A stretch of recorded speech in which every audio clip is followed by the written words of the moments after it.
You a Star Wars fan? Because you'll be amazed at number one, that a lot of women might be into the shit that you're into, but you're so worried about her judging you that you don't give it half a chance. But also some of the things that you're not into, you'll be amazed at how women would want to get into it because they want to get closer to you. A lot of times they say shit like, "Oh, I'm free on weekends," or I'm usually free on Thursdays," or whatever the hell. So if it makes sense, then I schedule a date. If she really liked you from the get-go, there would be no reward system you would have to look for to do anything for, right? Because it would automatically be there, And I like to do this in conversations sometimes. When you're speaking with somebody and you'll hear a girl say something like, "I'll never do this," or "I don't like this," or "I don't like that." And then you'll notice, you'll say, "Nah, I kind of like it. I like it when blah, blah, blah." And she's like, well, yeah, when you say it like that, I like it, and it's just kind of like, yeah, you switched up awfully fast for somebody that just really said they don't like something. And so, there's always been clues out there for fellas to understand, like, yo, if they really like you, they will change their whole political party. They're not giving her real instruction. They're not letting her know what it really is. And most dudes don't do it. Most dudes don't say what it is because they're afraid to hear no, or they're afraid to bring up sex too early and all of this and all of that. But the bottom line is this. Either, again, and somebody said it, either she's feeling you or she's not. You understand? Either she's feeling you or she's not. We got to stop all this nonsense, man. Guys are too afraid to hear no, and it's like I'd rather hear no than to waste 2, 3, 4 dates and time spent, money spent, and all this other shit just to find out that you wasn't feeling me any damn way. You see what I'm saying? But so with me, first date is cool. If you don't want to do it on the first date, no problem. You could be on your period or whatever it is. There's a lot of things that could be off on the first date, right? It doesn't matter. But second date, you gotta know what it is. For me, I like exclusive vagina to me. And that's because I don't want to catch nothing to have my later years messed up. And I like to stroke without no condom on. It feels great. So I like it. So you like to be hugged by the sugar walls? You like to be hugged? Yeah. I like that velvet, plush velvet. The smoothness. So, but even then, Jay Roman, I hear you.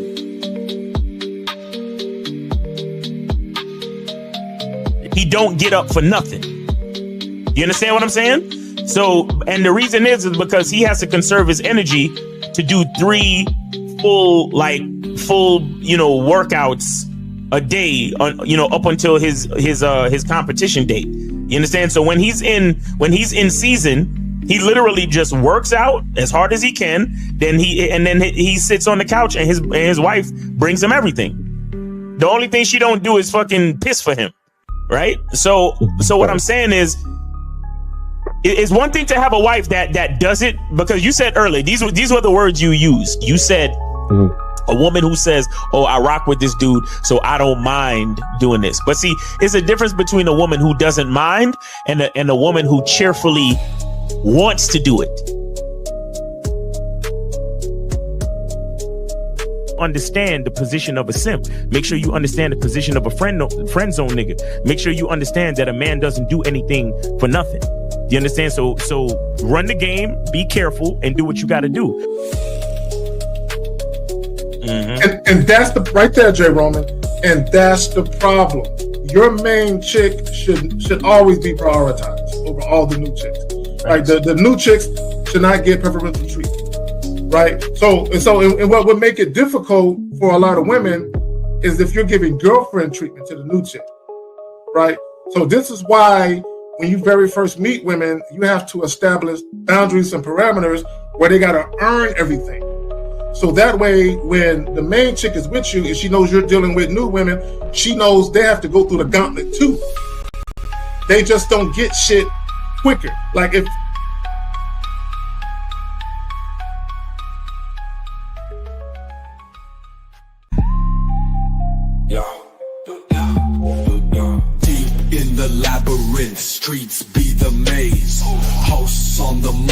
Kerry K set in the blaze, sagging. Miles Cunham with the game so tight. J. Roman lit the torch, keeping it right. Manhood's the challenge, skill set to master. In a world moving fast, gotta move faster. Trap beat, pounding 808, shake the floor. Guided by the host, wisdom like law. Kerry K drops jewels, the crowd enthralled. Words cut deep, no need for brawls. Miles Cunningham, tactics sharp like a dagger. Navigates the game, makes the haters stagger. Journey to manhood, no easy feat. Lessons from the masters, words concrete. J. Roman with the keys, opens the door. Manhood's the path, got a crave for more. Manhood's the challenge, skill set to master. In a world moving fast, gotta move faster.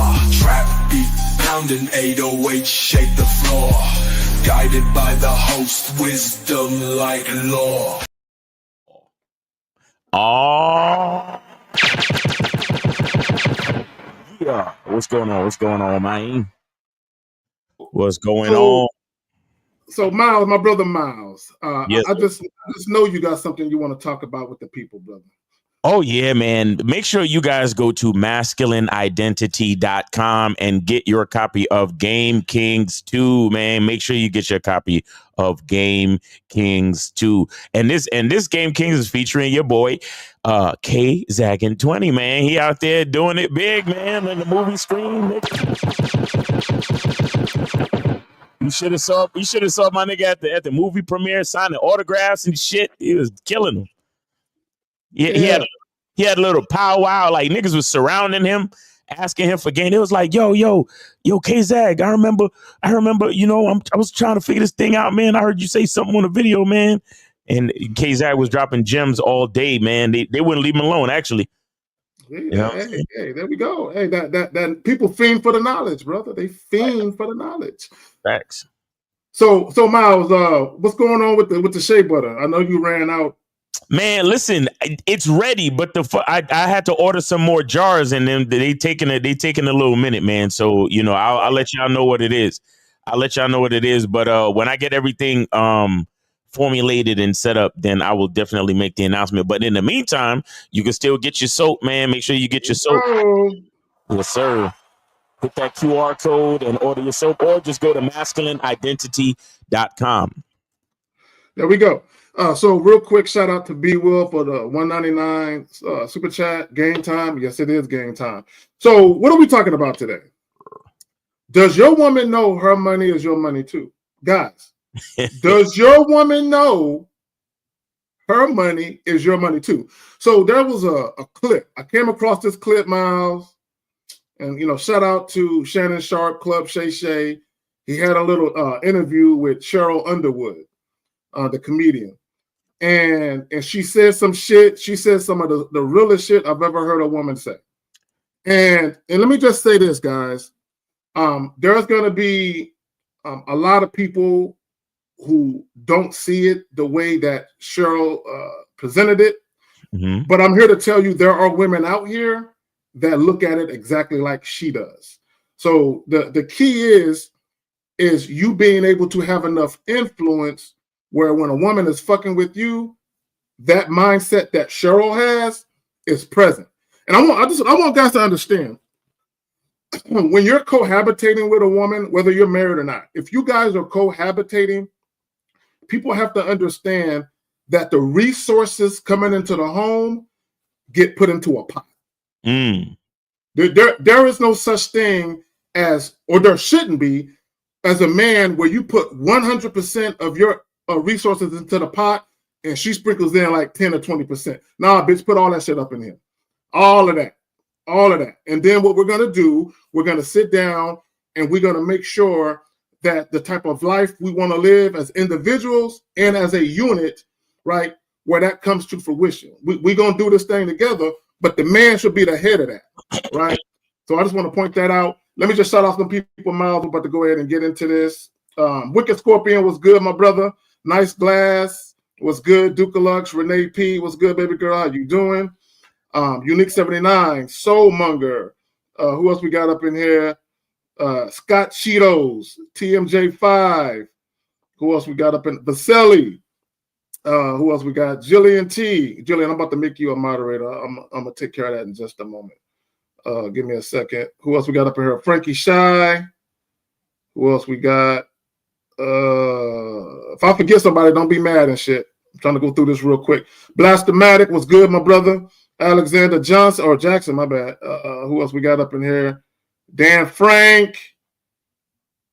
100% me. All right, Carl was good. Jay Roman, what's good with you, bro? Let me What up? Jay Roman in the house. Yo, what up? What's good? Alrighty. So, before we get into this clip, y'all have anything y'all want to add to the title? Not to the title, but I will say this. Hey, Miles, I got that soap. Yeah. Last weekend, man. This week, man, that thing smelled good, man. As soon as I opened the mailbox, it was like, here, there you go. There you go. There you go. Yes, sir. That's what's up, man. Appreciate you. We got testimonials on deck, fellas. All right, so fuck it. Let's go ahead and get off into this clip real quick, guys. If you have a question, put a Q in the chat followed by your question. I would advise you to do it sooner rather than later because we're busy, man. We actually have a life outside of YouTube. So we got shit we got to do. We got people that want to see us and shit, right? So put your motherfucking questions in. But let's get into this clip, though. You can't mess up people money because people need it. Absolutely. Are you okay being the breadwinner in a relationship? I'm not the breadwinner in the relationship. You mean any man I'm with? Yeah. I'm not the breadwinner in the relationship. But would you be okay if you were? I'm not. There's no man I know from you or he got a regular job. He work at a warehouse. He is the head of the household. He is the breadwinner. I will chip in as he see fit because he's the head. Now, this is the way I was raised. A lot of women not going to agree with me. No, they ain't going to agree with that, Cheryl. I'm cool if you don't, but... They're about to tear you up, Cheryl. Let me just let you know. Tear me up because here's the thing. Even if I make more money, it doesn't make me the breadwinner. Oh, okay. It doesn't make me the breadwinner. It makes me the baby. What you say you want to do what? Or what you want for Christmas? You want a pony? Okay, nigga. I got you. Cheryl, you know, like... What? The breadwinner, you know, that person has the larger voice in the relationship. He's a man. He's going to have, this is what I believe. But what if you got the money, you making the money? No, this is what I believe. Okay. I believe I am advice and concurrence. Okay. He is the head of the household. Now, this is how I believe. The word did not originate with me. He is the head of households. People need to start reading Ephesians. That's what I believe. I may be strong-willed. I may make money, but I'm not the head of the household. But shout out to her. And see, and this is where guys don't understand your power. See, a lot of guys think their value and their power as a man derives from their earning power. No, it doesn't. No, it doesn't. It is a known fact that just because a man makes most of the money, that women don't automatically respect you or follow you, right? So what people have to understand, and she said it, the man is the head of the household regardless. Here's the thing, and shout out to L. I remember L, he did a collaboration joint with, I forgot what YouTube, Valuetainment or whatever YouTube joint it was, and he was basically saying, if he got $1 and his woman has $100,000, he has $101,000. And that's exactly how guys need to look at it. If I'm making $75,000 and she's making 100, I got $175,000 at my disposal. Okay, here's the thing, and I want guys to understand. As a man, you need to have a vision not only for yourself, but for the women that come into your life. The women should assimilate to your vision. So if you have a certain way that you want to live your life, right? God, you need to have that plan. So as a man, you can tell the woman, the majority of my resources are going to be used for bills, but the majority of your resources are going to be used for investment. So even if you agree to pay all of the bills in the household, Okay, you can tell the woman, yo, I'm paying all of the bills, but this is what we're going to do with your money. We're going to invest in rehab properties. We're going to invest in Airbnbs with it to get some passive income. When we take family trips or do family outings, your money is going to be used for that, right? And this is what guys got to do. And if the woman ain't with it, then she ain't the woman for you. It's not about trying to convince the woman to see it your way. It's only dealing with women who already see it your way. But Right. Y'all got it. Well, you see this topic for me is a little bit different because I don't believe in cohabitation no more. Like, so it's a little bit different how the money splits or how the money gets broken down. And with me, it's like I take care of everything because I lead everything. The only time she got to really come up with the bread is when I delegate plans to her. So if I say, hey, for our next trip, I'd like for you to plan everything, right? Then she could basically break bread on everything unless she need my help. You get what I'm saying? But I don't cohabitate, and I don't really fuck with marriage. So it's like a woman gonna do what she gonna do. Other than that, I'm taking care of everything because I'm the leader and I'm quarterbacking everything. Yeah, you understand what I'm saying? I mean, her debit card works too, but it only needs to work when I say it does. You see what I'm saying? So I don't know. I'm at the point in life where it's like it's easy. If a woman is smart, for her to fuck with me, it's super easy. You see what I'm saying? And shout out to Mr. Justin in the building. Yeah, what's happening, fellas? What's going Good. on? It's been a long time, my brother. It's been a minute. How you doing? Yeah, I've been busy like a motherfucker. That's good. Yeah, working on new products and all that shit. That's good, man. That's good. All right. Good to see you. Glad to have you on. So while we have you on, Mr. Justin, you want to go ahead and tell the people about you a little bit, where they can find you and all that good shit?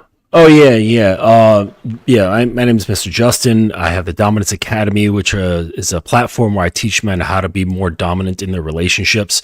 And if they want to learn more about power dynamics and BDSM, I'm a source for that as well. You can find my YouTube at the Dominance Academy. That's the same name, and my website, thedominanceacademy.com. There we go. So, did you see the video clip by any chance? I did, yeah. Okay, Yeah. you want to go ahead and speak to that? She seems like she's got a good head on her shoulders, I would just say that I think some guys will take that in the wrong way and think like, well, just because I've got balls and a dick, that means XYZ. Okay. And I think that you need to have knowledge. So just because you are male doesn't mean that you understand how to manage what's going on, so she could have the mindset of saying, okay, this is what I understand, I'm going to hand you my paycheck or whatever. But if you're a numbskull, that's a bad choice on her part, so you should know your limitations. Like if you don't understand finances, if your own life is a fucking mess in terms of money, then you're probably not the right kind of guy for a woman to be handing over her finances to, because you're going to blow it all. Facts. That's facts. That's and you know what? That's a good point. And I would say this to women, because you have some women whose default setting is to be submissive, is to defer to a man. Mm-hmm. And what I find, this is what guys got to understand. When women complain online about men and they say, oh, I want a man that makes X amount of dollars and I want a man to do this, a lot of that comes from bitterness because they trusted the wrong men. Right, as you said, Justin, they trusted the wrong men. They submitted to the wrong men who didn't have the capability of leadership. They didn't make solid choices, right? And then they put women in bad predicaments because of their lack of leadership skills. So you, as a man, if you don't know how to lead, right? If you're not fiscally responsible, if you don't have those leadership attributes, women should definitely be careful when it comes to the finances. Jay Roman, you want to go ahead and holler, bro? I mean, actually, some of the main points that I was going to mention, you guys already mentioned. Just to review a little bit, like Zach was saying, like, you're not going to convince anybody to do this. This is somebody that you're going to find, and this is their setting already. Like, you can't convince anybody to do this unless you find somebody that believes in you in doing this. Personally, I'm there. Like, hey, I'm with that. If I got $1 and you got 1,000, I got 1,001. But the thing is, we're going to have a plan. We're going to discuss that plan. We're not discussing it for you to actually believe in it, but more for you to know what we are doing. I always say that, women are children. So I will tell you what to do. At the same time, later on, I will tell you why I said do this. And so, I'm not pulling something out of my ass, that it is a plan. I always have a plan, something going on. So I think, Justin made a good point too. Like, if you're not good at finances, why are you sitting there asking for all the money? That's not a good leadership. A good leadership is saying, hey, I'm not the greatest at finances. This is what I want you to do with the money. And this is how I want to check that. So you're still, you're still head of household. You're still a leader there, but this might not be your thing. And at the same time, if it's not your thing, I'm also the type of person to believe that you need to read about it, study it, learn it. So it can only not be your thing for a while. Yeah, absolutely. You need to know and get knowledge about it. Now, they still might be a little bit better, but at least you have something there to say, hey, no, what about this? What do you think about that? Okay, let's move this over here. So, you're not going to just say, hey, my girl is better at finances than me. I just give her the money. It's been working like that for 10 years. Like, yeah, okay, cool. But I'm telling you right now, the leadership aspect is that you're going to learn things and you're going to make sure that you stay on top of things. And I think that's the part that guys get lazy at, because this world likes to produce lazy guys that don't work, where they rather take their responsibilities and pass it off to somebody and still turn around and say, I'm the man. Yeah. Yeah. So, and also what I would say is, just because you, and Justin, you kind of alluded to this a little bit, just because you are a man doesn't mean you're knowledgeable. Okay? Just because you are a man doesn't mean you know more than the women that you're dealing with. Okay? Let's go and take the call, Miles. All right. We got 202. You're on live with the Manhood is the Skill Set Show. We got your host, Kay Zagan. We also got Mr. Justin, J. Roman, and Miles. Name 8 City. What's going on? 202. Go ahead. Okay. You don't say. Yeah. So, again, just because you are a man, just because you was born with a dick and a set of balls. Go ahead, Miles. 202. What's up? Hey, good afternoon. My name's Stefan. 34, Silver Spring, Maryland. Okay. I was actually just calling because I just want to say I'm actually tricking on myself, because I just signed up for a Miles. So I've just been going through a lot of his videos. Wait. You say you signed up for what? I signed up for the Masculine Identity membership. Oh, good job. Good for you. Hey, that's not tricking on yourself. That's investing in yourself. Yeah, that's Yeah,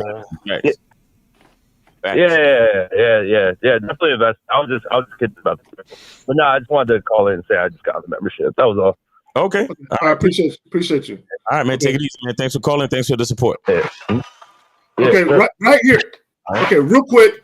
This statement is one of the most inaccurate statements ever. A man, first of all, just because you have money doesn't mean you have power. It doesn't mean that. It doesn't mean that at all. Money is a tool. Can you influence people with money? Yes, but it doesn't mean you have power. Simply because a guy who doesn't have power over himself or influence over himself, when he gets money, he's going to be used for his money. Right? What they say, a fool in his money is soon parted. So this notion that just because you got money, you have power. No, you have to have power as a man before you get the money. Mm-hmm. Right? You have to have the ability to lead and influence people without the money. And then when you get the money, right, you just use the money to basically wield your influence over a wider area. So the type of man you are before you have money is the type of man you're going to be when you get it. This notion that you can be a lame dude, right? You don't have the ability to influence women at all, and all of a sudden you're going to get money and wield power over women. No, they're going to wield power over you because you're mainly motivated to get to the money, to get to the women. So the women already got power over you if you're mainly motivated to get to the money, to get to the women. Facts. Mm-hmm. Yeah, I got it, man. Yeah, give $500,000 to a 14-year-old. Does he have power? Exactly. Exactly. Come on, we got to stop the foolishness. Yeah. Have you guys seen the first Conan the Barbarian with Arnold Schwarzenegger? Yes. What do you call it? I've seen it. Classic, I want to say classic movie in my. Right. Yeah. So you remember the scene like towards the end where Thulsa Doom captures him, right? He infiltrated the cult, but they captured him. They beat the shit out of him, and Conan is like complaining. He's like, "Oh yeah, you killed my family. You killed my father. You took my father's sword." And Thulsa Doom, he's laughing at him, and he's like, his sword. He's like, "Oh yeah, I remember taking that shit." He's like, "You think swords are power, right? Like money is seen as power." He's like, "Son," he's like, "Boy, that's not power. This is power." And he's looking around, and he's surrounded by these tall rocks, and all of his like followers are standing all in different areas of these rocks. And he points up at this girl, and he's like, "You girl, come to me, come to my child." And she just walks off the cliff and fucking falls to her death. And he goes, "That's power, my boy." Exactly. Shut up. Hey, and I remember that scene. The power of influence. Exactly. When people are willing to follow you. Go ahead. And he didn't raise a finger. He just said, come to me. And she was like, "All right, I'm out of here." That was James Earl Jones, wasn't it? Oh yeah, absolutely. Yep. The incomparable James Earl Jones, rest in peace. Yep. Rest in peace. Exactly. And shout out to Duke Lux for the Norwegian Chrome, a couple of coffees, brother. You know it. All right. So yeah, real quick, the call-in line is open 919-647-9332. 919-647-9392. If you have a question, please put a Q in the chat followed by your question. We're not going to be here all day. Justin, and that was that was fire to point to that. So for those of you who haven't seen Conan the Barbarian, I think it came out in 82, 84, right around there. Yeah. Right. So go check that movie out. I think I watched that shit a couple of weeks ago. Like I've seen it so many fucking times. And let me say this real quick. Again, 1982. There you go. So again, money is not power in the hands of a fool. Right? Money is only power in a man who has influence. Right. Because you can use your money as a tool to influence a wider array of things around you. Right. So I need guys to understand that. All these NBA players and rappers and NFL players that got money and are running around having fucking 8 kids by 10 women, right? and they're paying thousands of dollars a month in child support. Who got the power? The pussy. The pussy got the power. Right? So come on, man. Like we got to stop this nonsense. Man. No, I'll say this, man, because I know guys personally who was broke living with their girl, right? And their girl was making all the money. But through the guidance of the man telling the woman what to do, they were able to save and put themselves in a better financial situation than they would have if she was just in charge of the money. You see what I'm saying? There you go. Me personally, and I've told this story before, but I was in a relationship with a woman who made more money than me. And when I took over the budget, she had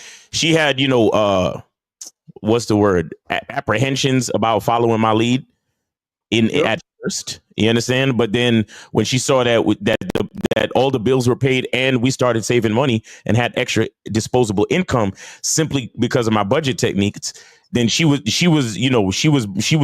the light herself. Yeah. And again, so this is where we talk about masculine identity. This is where we talk about consistency of character. You have to understand how important that is, where a woman will trust you with the money. You understand? A woman will trust your leadership and trust that you will make the best decisions for the money. You understand? It's kind of like, a lot of people don't really know the true essence of a pimp. You understand? The true essence of a pimp is management. It's not what everybody thinks it is. It's not abuse and manipulation and all that other shit. You got to understand that the majority of women in that game was going to do that shit anyway. But what they need is somebody to help them manage the situation, someone to protect them from these these crazy ass tricks in the street and certain other things, and somebody to help them manage the money. So what she do? She go get the money and then bring it back to the pimp. And then the pimp manages the money. The pimp manages the housing, the transportation, the wardrobe, the makeup, all that cool shit. Do you understand what I'm saying? Because a lot of times the female don't know what to do with it. The female just, and you see it today. You see it today because the proof is in society, right? The proof is in the marketing. The proof is in the corporate practices of the commercials. They market to women mostly because women love to give away their money because women spend on emotion. Mm-hmm. There. Women spend on emotion, and there are women that know this, and so they it's a lot of women out there. They probably make more money than their husband, or sometimes you have a stay-at-home dad situation, but it's the man that can allocate and do what needs to be done for the family. And if you're dealing with a woman that trusts in your masculine identity, that's a simple thing. It's a very simple thing. It's when you make the mistake of giving the wrong type of woman a position in your life, and she doesn't want to understand what she needs to do. Yeah, and I agree. And to your point, let's go back to the whole pimp thing. Okay, all he's doing is bringing order to the chaos. That's it, right? Because when we talk about women being governed mainly by their emotions, and that's why corporations and commercials and marketing are geared to women, because they're playing off a woman's emotions to want to spend. So when you have a man who actually understands how to manage money and his emotions, right, that's where he comes in and he provides practicality to the emotions of a woman. Mm-hmm. Right. This is why a man shouldn't be falling in love, right? Because you can't have two people with that mentality of falling in love. Because who's going to be practical? Okay, who's going to bring the order to the situation? Right. It's like that's why there's always a designated driver. There you go. You know what I'm saying? Like if everybody's drunk, no one's going anywhere safely. Somebody has to have a clear head. Exactly. There you go. And that's what it's all about. And let me just say this. Because when we get into this topic, because I've been in 4 relationships in my adult life. 3 of the women made more money than me. Mm. 1 of the women made twice as much as me.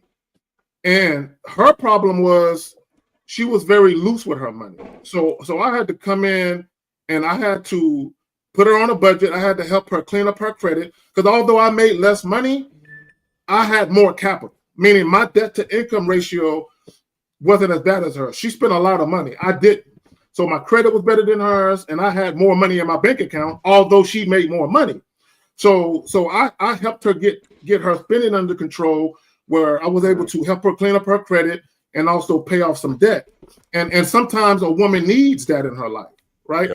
And to your point, Miles, at first a woman might not necessarily see the benefit of it, because in her mind she might look at it as, do I really want to put the control of my finances in a man's hands? But when you show that woman consistency and leadership, and you show her the vision, right? Now, you can show a woman your vision, but if she's not willing to defer to you, she'll never be able to see it, right? And that's where game comes in at, and the power of influence, where she's able to get over her trepidation and see the vision. Right. Exactly. Yes, all right, so guys, again, the calling line is open 919-647-9392. If you have a question, put a Q in the chat followed by your question. So let me make sure we ain't got no questions. I think we do. So let's go ahead and get this one right quick. Okay. If you are okay, go ahead, Miles. This is same thing 100. And did we already do Dukalux? Oh, a couple of coffees. Yeah, we got that. Yeah. And then Be Will Game Time. Yes. All right. So same thing 100 says, if you are investing with her on properties or other assets, does she need to be a girlfriend, wife, or domestic partner? Just wondering what the best practice is. Okay. So me personally, she got to be a wife. I agree.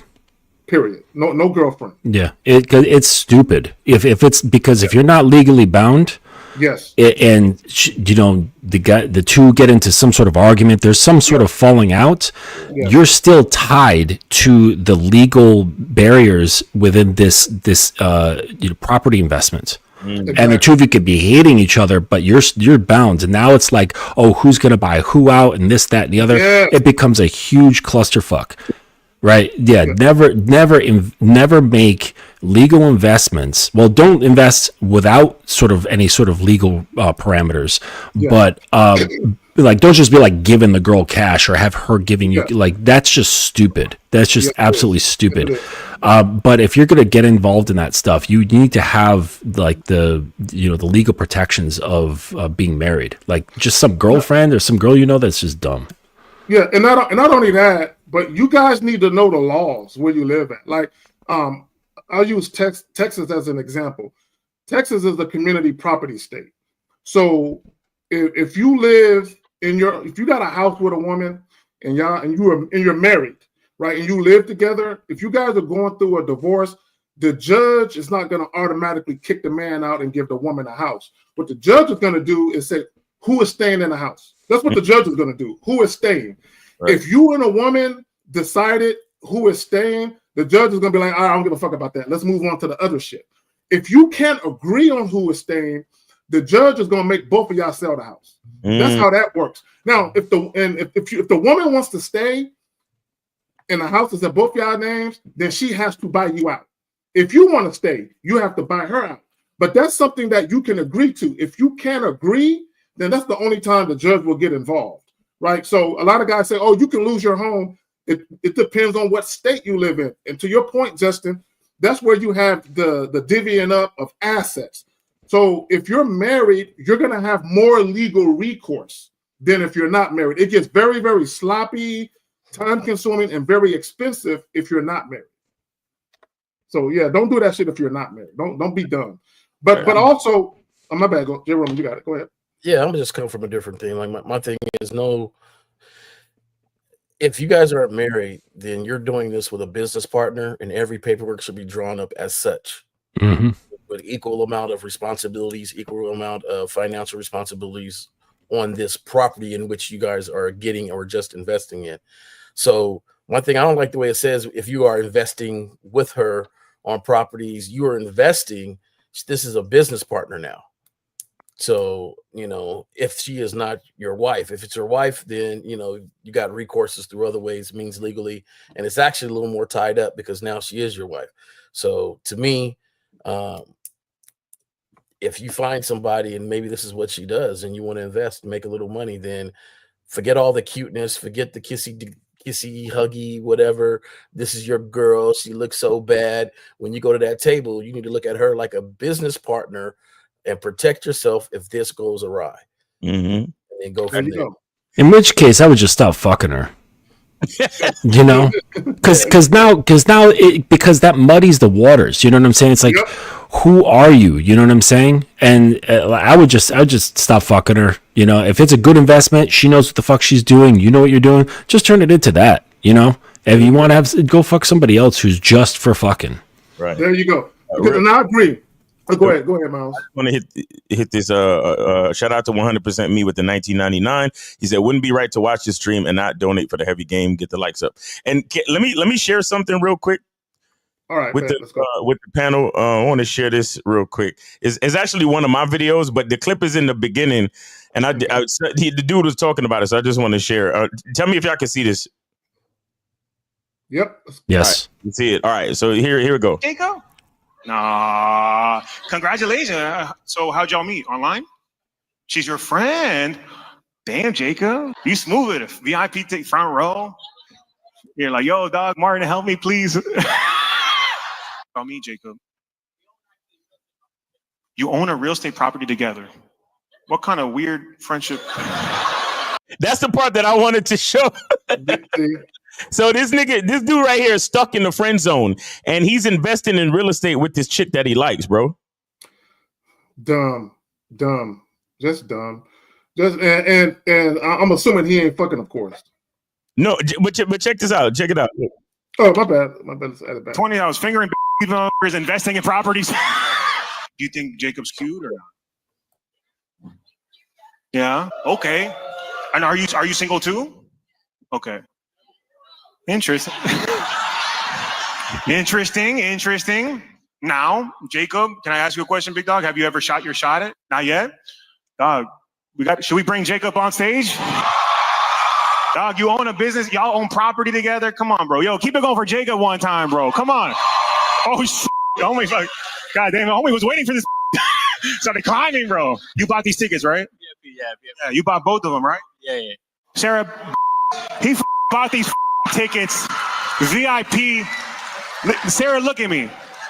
He bought these tickets for this moment. He wanted this moment. All right.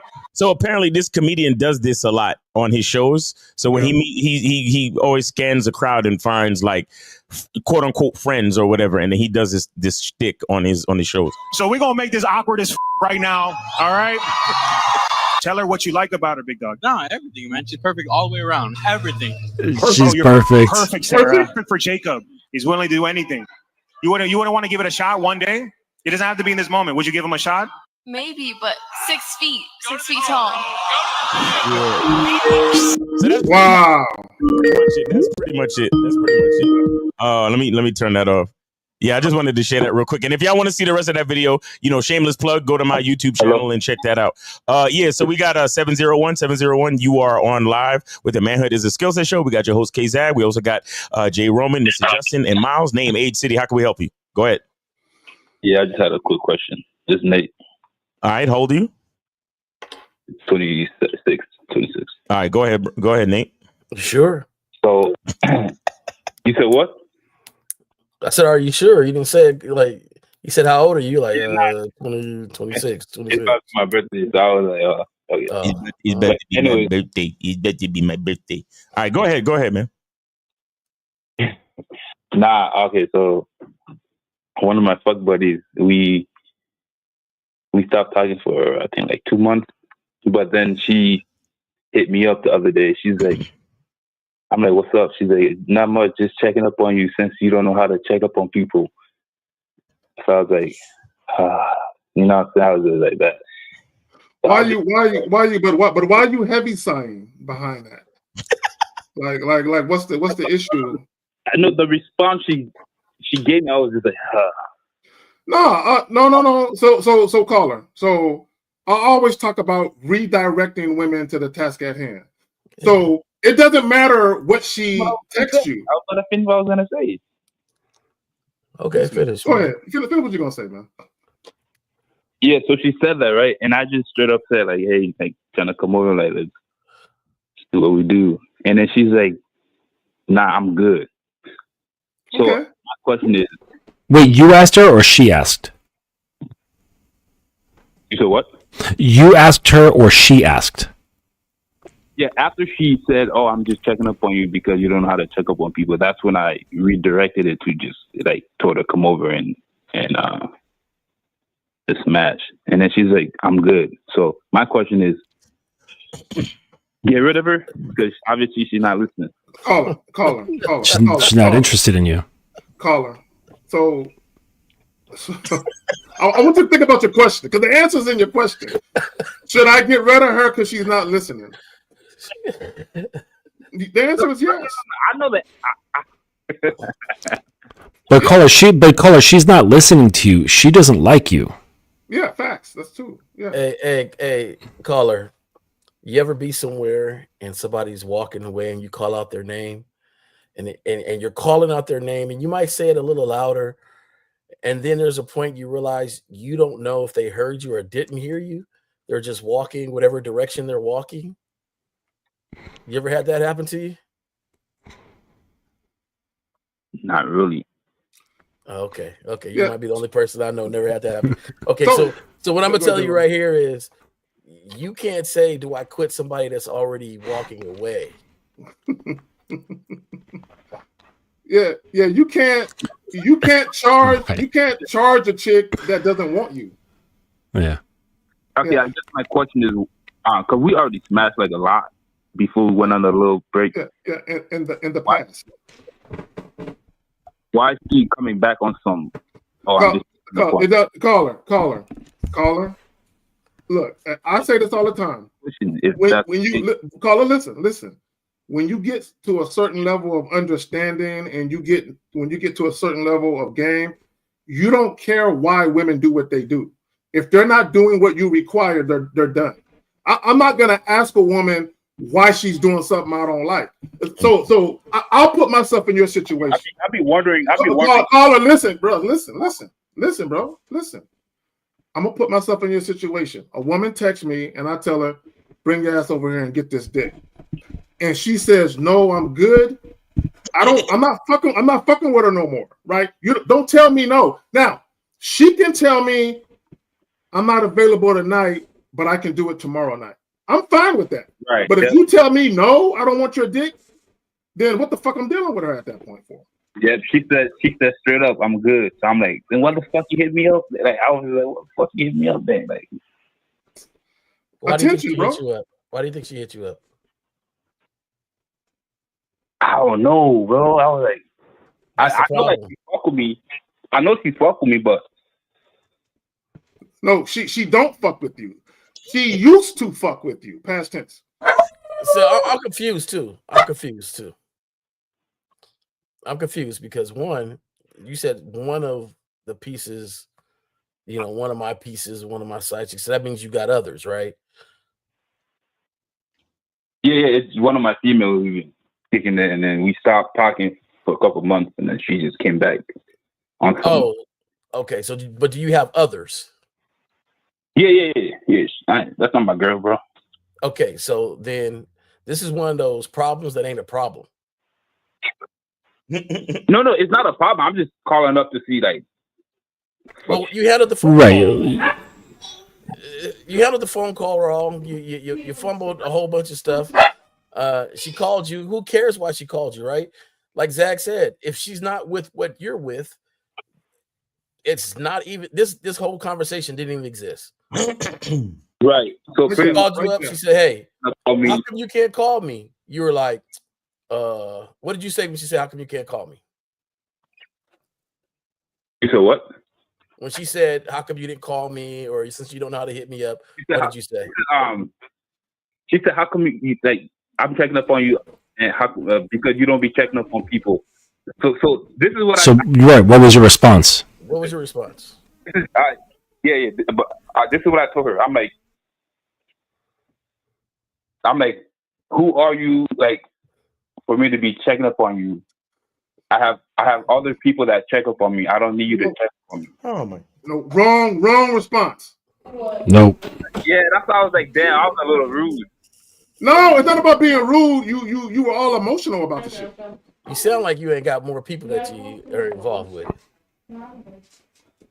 So caller. I just told her she can check up on me. Caller, when she texts you, just checking up on you, you don't know how to check up on people. You could have just texted her, "Bring your ass over here and come check up on his dick." That's it. That's all. You could have just texted her that. Damn. So I shouldn't have said all that shit. No. Right. Listen, Jillian has the simplest, most clear answer here, and she beat me to it. She doesn't want you, but she still wants you to want her. And the thing is, though, is that I don't think that she was really into it in the first place, right? Because you said 2 weeks went by, and you didn't hear from her, and then she showed up. Was that right? Good. Talking for like a good year. And then we went on a little 2-month break. 2 months, right. So 2 months. So if you had influenced her body and her mind and her emotions, she would have been trying to reach out to you for more of your attention and affection and dick, and not just been a ghost for 2 months. You know what I'm saying? So like you weren't doing, if you wanted her around, you were not influencing her to be in your presence because she would have just been ghost. She would have been hitting you up constantly, saying, "Hey, what are you doing? What's going on? What'd you eat today? Like, do you have any free time?" Like she would be hitting you up. Like when a woman is addicted to your drugs, she can't get off. She needs a fix. She would be gone for 2 months. Right. And she was probably just like wondering, like, "Hey, wonder what happened to that guy? Huh? Let me just hit him up real quick." It was curiosity. She's not into it, man. So Okay, go ahead, Miles. I'm gonna tell you what happened. Right. Tell you what The happened. reason why we went on the 2 months is because she was like, I be playing games and shit. So she's like, Caller. Listen, so she caller. was trying to argue with me. Caller. And shit, so I was like, nah. Caller, can you hear me? Yeah, what up, bro? Can you? The whole time when I was saying caller just now, did you hear me? Not really. Not really. Okay. Well, please listen up, because when you hear us trying to address you, we need you to stop talking, basically. All right. So what you need to understand is you have a lack of consistency. That's what's going on with you. You're not consistent. Okay. So if you, oh, word. Yeah, my bad. But anyway, yeah, if you were consistent, right? You see, this is where having a roster comes in, because you have to manage your roster. So you have to create consistencies with each one of your females. What was the reason that you allowed 2 months to go by without you maintaining this girl on your roster? Because the reason was I'm not serious. Because like I'm not gonna lie to you, I was emotionally unavailable. So okay, what was the reason? What was the reason for your emotional unavailability? What was the reason? Because I have other chicks, and I was just busy. Okay, all right. So that's what I'm saying. That means you're not managing your situation correctly. That's what that means. If you want to have all these women, then you got to manage all of them, brother. That's what that means. Because you the type of nigga that's going to get your car keyed or a brick thrown through your fucking window or some other shit, or she going to get mad and throw acid in one of your bitches' faces. Do you understand how bad it could get if you're not consistent with all your women?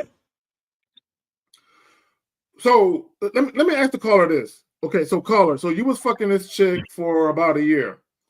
And I'm gonna ask you some questions. I already know the answer. I just gotta ask. Were you and this woman spending the night together? She'd be at the crib. She come over and did she spend the night? No. Did she spend the night? Yes or fucking no? Yes, sir. Thank you, Jesus. Okay. Were you fucking her raw? Nah. Were y'all taking? She wanted me to, and I'm like, okay, that's cool. No. Okay, that's cool. Were y'all caller? Listen. Were y'all watching movies together, eating together, taking showers together? Were y'all doing any of that shit too? She'll cook for me. Okay, stop right there. Now we get into it. To Miles' point, this is what you guys do. He was not your fuck buddy. Guys, listen to me. Once you start blurring the lines and you introduce non-sexual intimacy, spending the night, taking showers together, sharing meals, watching movies, she's no longer a fuck buddy. You're giving her boyfriend energy. You do understand that, right? Yep. Mixed signals. Yep. So earlier, and I caught what you said. You said that she told you that you were playing games, right? Yeah, because she wanted me to be emotional. I know. Stop right there. So, there is a verse by Lil Kim, "Get my feelings in it." She talked about getting my feelings in it. You got her feelings in it, and then you treated her like a fuck buddy, like a throwaway, like a jump off. She feels some kind of way. You do understand that it's your fault that things are right where they are. What do you mean you didn't do nothing to get her feelings in it? You invited her to your house, bro. Stop. Yo, he wants an ego answer, right? That's he what wants an answer. That's only his ego to say, "Oh man, you're the dude, and she's into you because you slapped it down so much." And like, dude, if you don't recognize, and this is the part where there's people with and without it, right? With game, without game. If you don't recognize that you mismanaged the situation, how are you going to learn from the situation? No, I'm accountability. I'm not saying. So caller, when you say you were emotionally unavailable, no. What you did is you misled her that you were emotionally available. You gave her the impression that you guys were building towards something, and then you pulled the rug from underneath her. Right. So this is what you guys do. You tell women, okay, real quick, my bad. So you verbally tell women, I don't want nothing serious. I just want sex. But then your actions are the stark opposite of that. So you give women the impression that you do want more based on how you're moving. Go ahead, Jay. But this is my hard. This the hard part though. It's like it's kind of hard not to get them to do shit for you though, because it's like, yeah, you want the ego. Why do you want them to do shit for you? We're not just gonna be fucking, bro. Like, why not?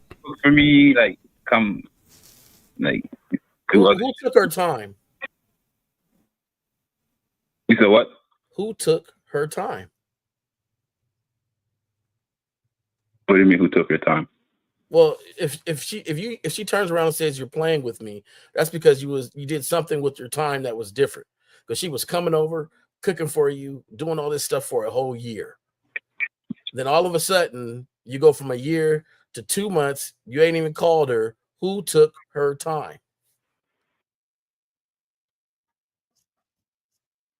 Me, I took the time.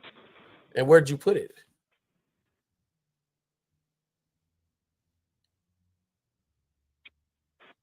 But we're just fucking. So you don't have no other chicks then? No, you were not just fucking. No, you were not. Caller, do you not understand that she was not your fuck buddy? In your mind, she was, but in her mind, she wasn't because of the things you were doing. You still don't understand this? You found something new, huh? A little more sexier? A new little target? Nah, she... I mean, be honest, like you found something new, little something, ain't nothing like the new fish. Yo, call in, guys, 919-647-9392, 919-647-9392. So what you're saying is like, just get rid of her since I fucked up? No, she already got rid of you. Thank you. You don't understand this? You still ain't got it? Nah, I understand.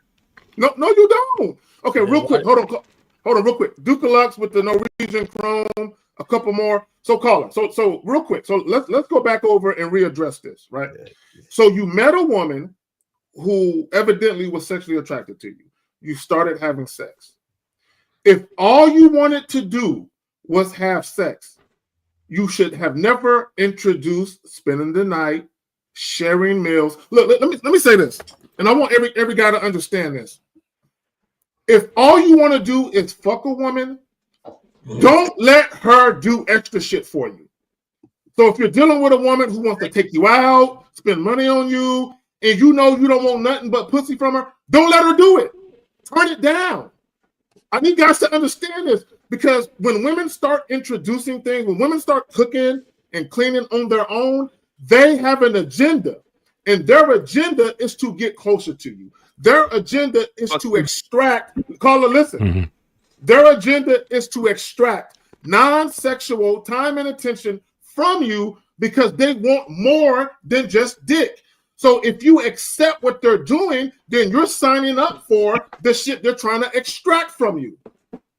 Yeah, I got it, man. God damn. I got a question for you, caller. What things did you tell her? Oh, my bad. Go ahead. What things did you tell her to keep her in place and understanding she was just a fuck buddy?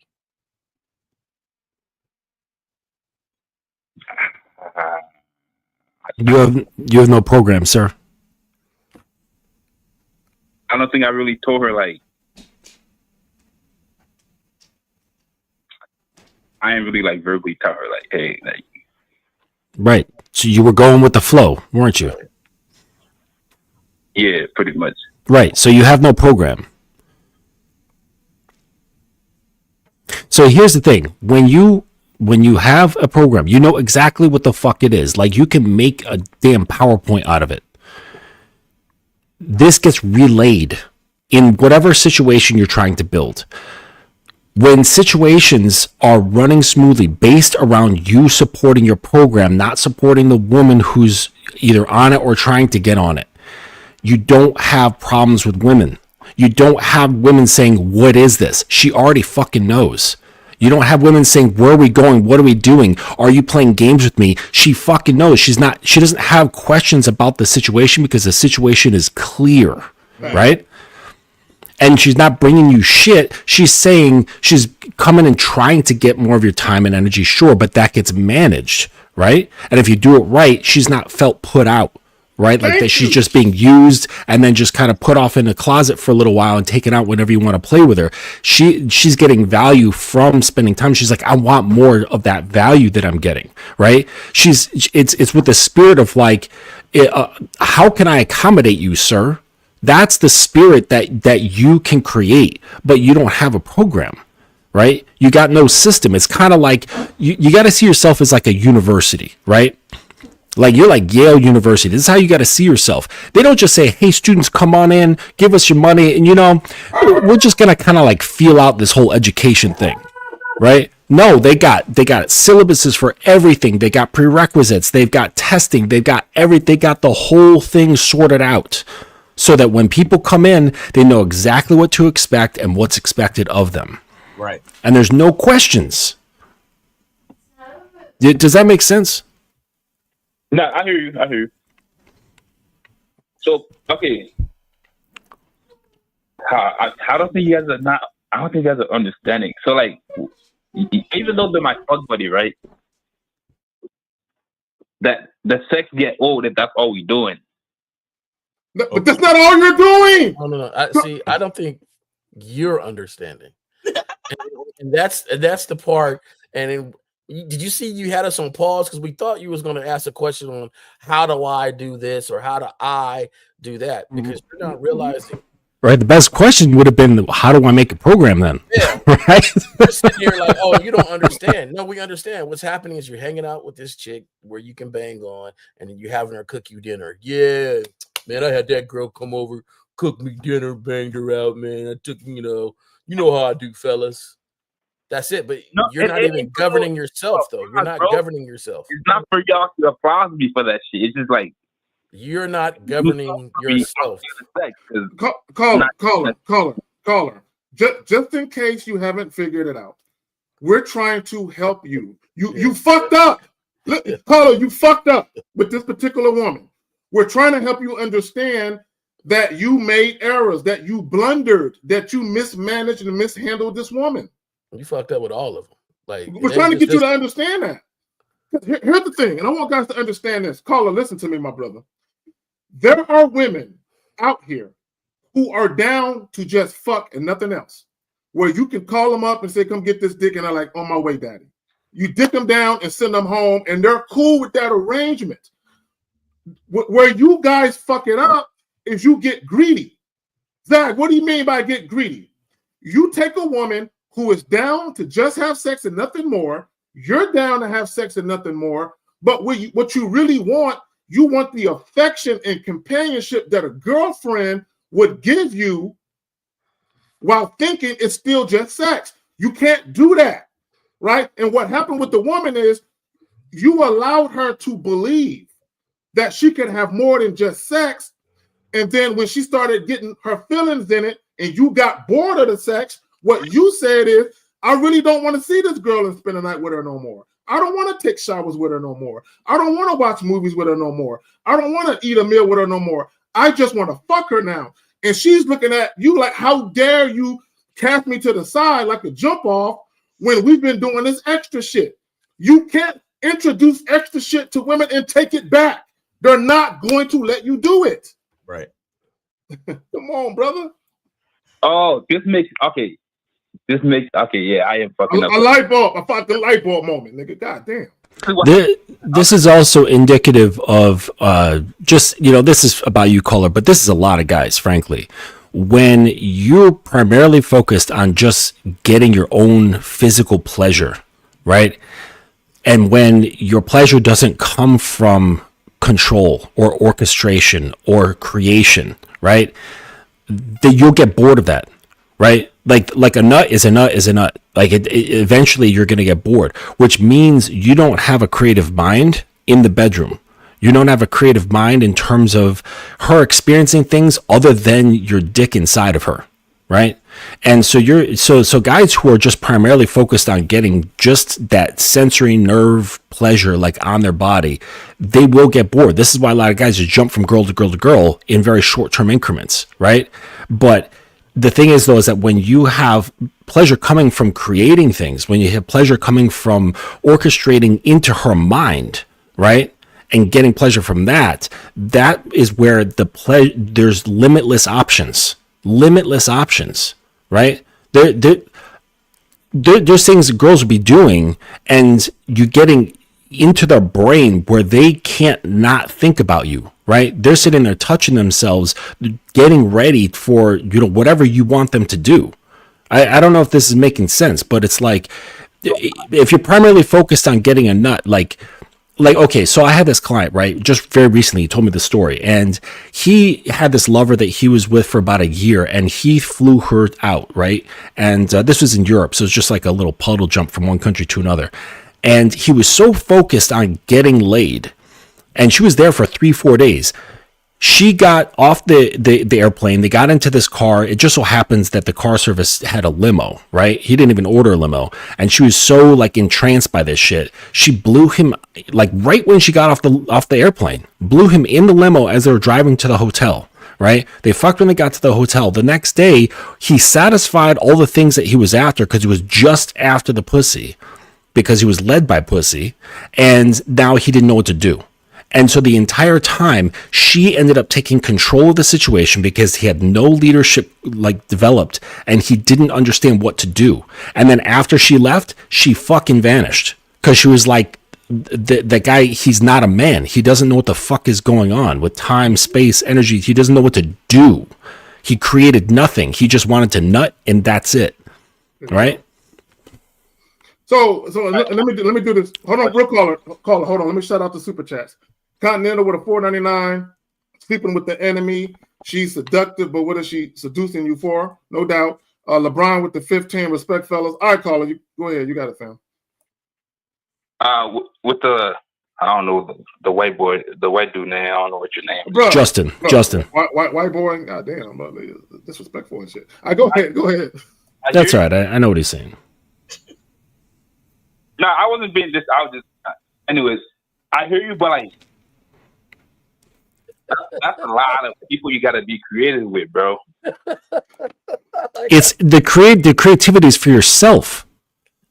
I've got like books and notebooks, and like I've got like whole volumes of shit that I've created for me, not for her. It's for me with my woman. She's like my toy, and that I get to play with, and it's all the shit that I want to do, so I don't get bored. If I'm getting bored, that's on me. But that's your woman, though. I don't have a girl, bro. I could do that with any woman. Do you know what I'm saying? The creativity and the experience that I have is based around me. It's my creativity. I don't leave it up to her because she's not the leader. I'm creating this shit, whether it's one night or multiple nights or multiple months or multiple years. It doesn't matter. So, caller, I hear what you're saying. But isn't that simping, though? If you're going to do all that with a fuck buddy, that you're not going to... Caller, I hear what you're saying. Whenever y'all ready. How's it working out for you? So what? I hear what you're saying. How's it working out for you? Exactly. Yeah, Miles, whenever you're ready, fam. Exactly. So you're not getting it, and I understand you're trying to defend your position because you got these fuck buddies and stuff. Cool for you, but you're mismanaging it.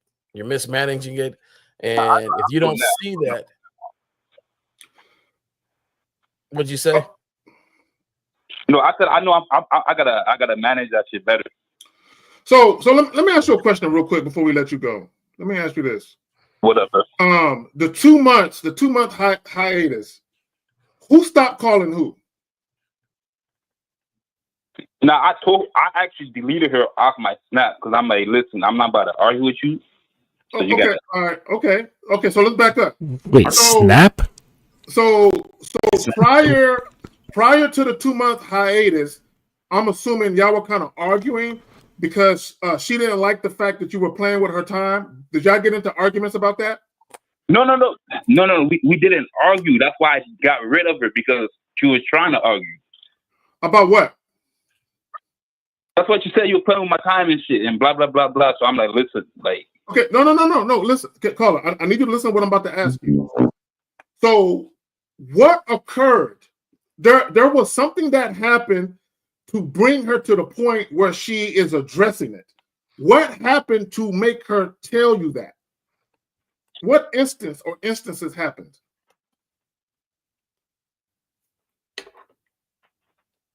Oh, okay. All right. So this is what happened, right? So she got, I don't know, she did too much. She did way too much. So like what? What did she do? So she made food, right? So I went there and she had like a blanket on the ground. Uh-huh. And like just too much, bro. Just too much romantic shit. So I'm like listen, like. Oh, really? Okay, stop right there. Stop right there. Stop right there. Stop right there. Okay. No, because it got real to you, huh? It got real to you. See, caller. Let me. This is. But caller. This was of your doing. You brought her to that point where she wanted to do that because in her mind she felt that that's where the interaction was going. Because you were doing the boyfriend girlfriendy shit, so she in her mind she's like, oh, he likes me. Okay, I think we're building something. We're developing this bond. So I want to take it to another level, and I want to be romantic because he is my next boyfriend. That's how she potentially saw you. And when you saw it, you're like, oh shit, this is getting too real. And in her mind, she felt like you're playing with me. Go ahead, you got it.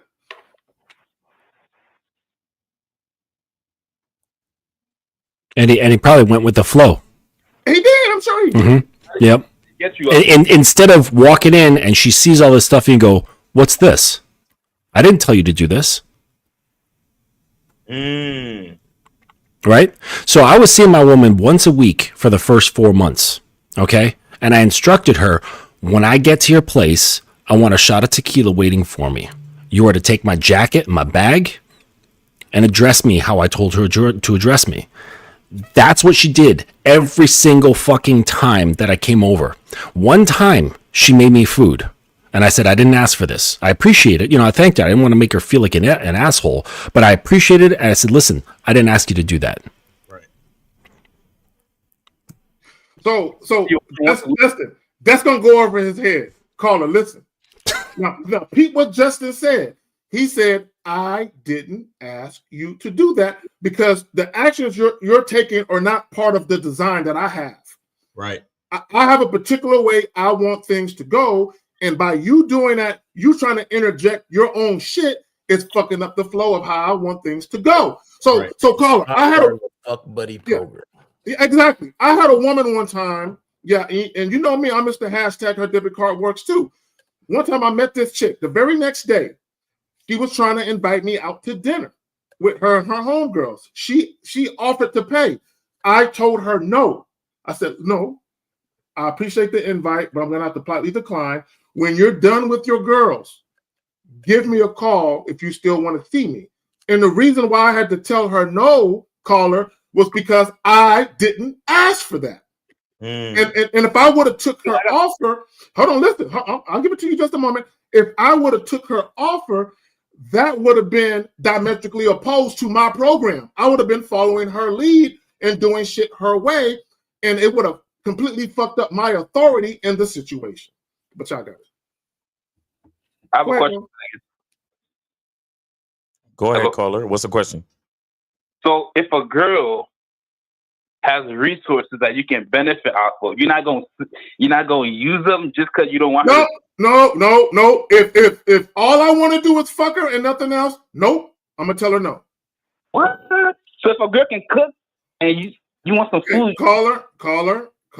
If all you're gonna do, caller, listen to me, brother. Listen, see, you still don't fucking get it. No, I don't, bro. I don't. Listen, caller.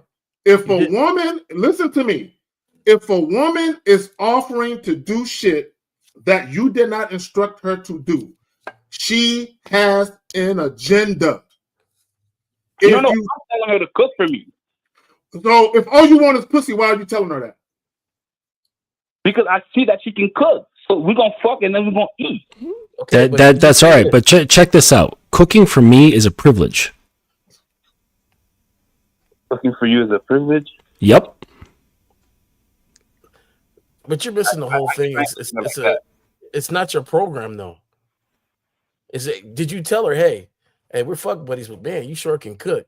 So we're still going to be fuck buddies, even though I like your cooking. Thank you, caller. Do you understand? See what? No, hold on, caller. Listen, this is what you were supposed to do.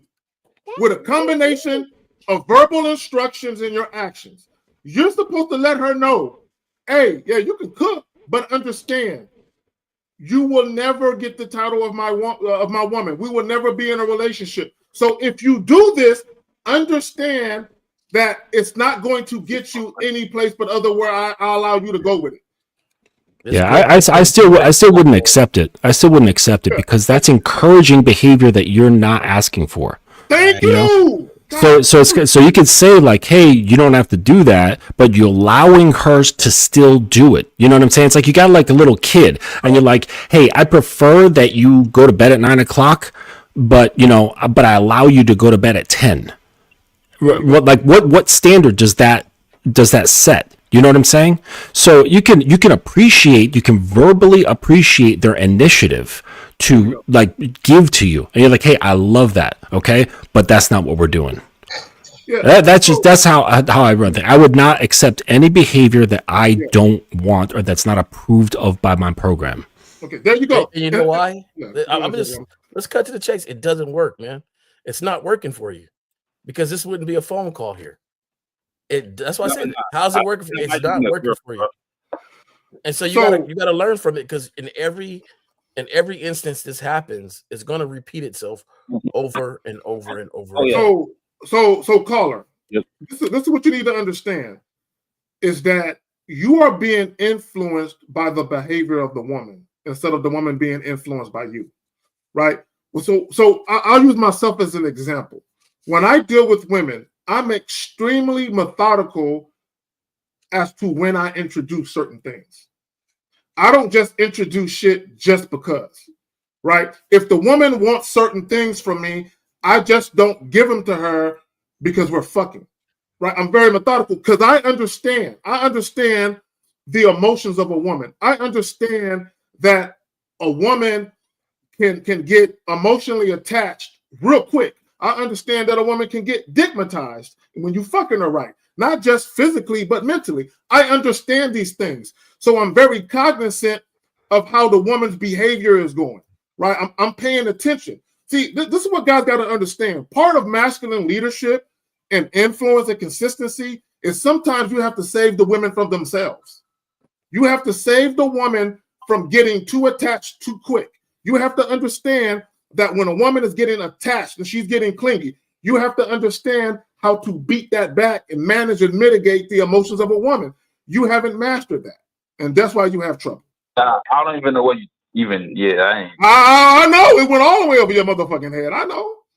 Y'all should make a video. Y'all should make a video of how to do that shit. You should get coaching on how to do that shit. Miles, you got it, fam. Whatever you want to do with it. You should start your YouTube channel, because you one of these fake ass dudes that call in, swear you asking for help, but you really just called in to tell everybody that you got a roster, but you don't know what the fuck you doing. No. I want help. No, you don't.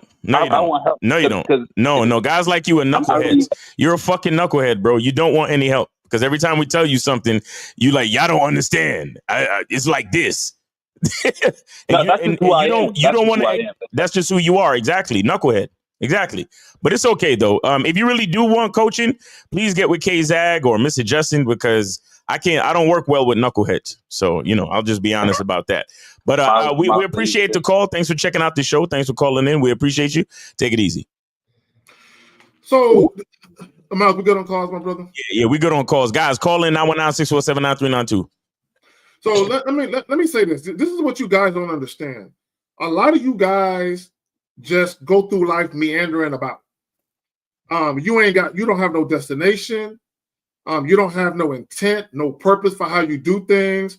Justin said it earlier. You just go with the flow.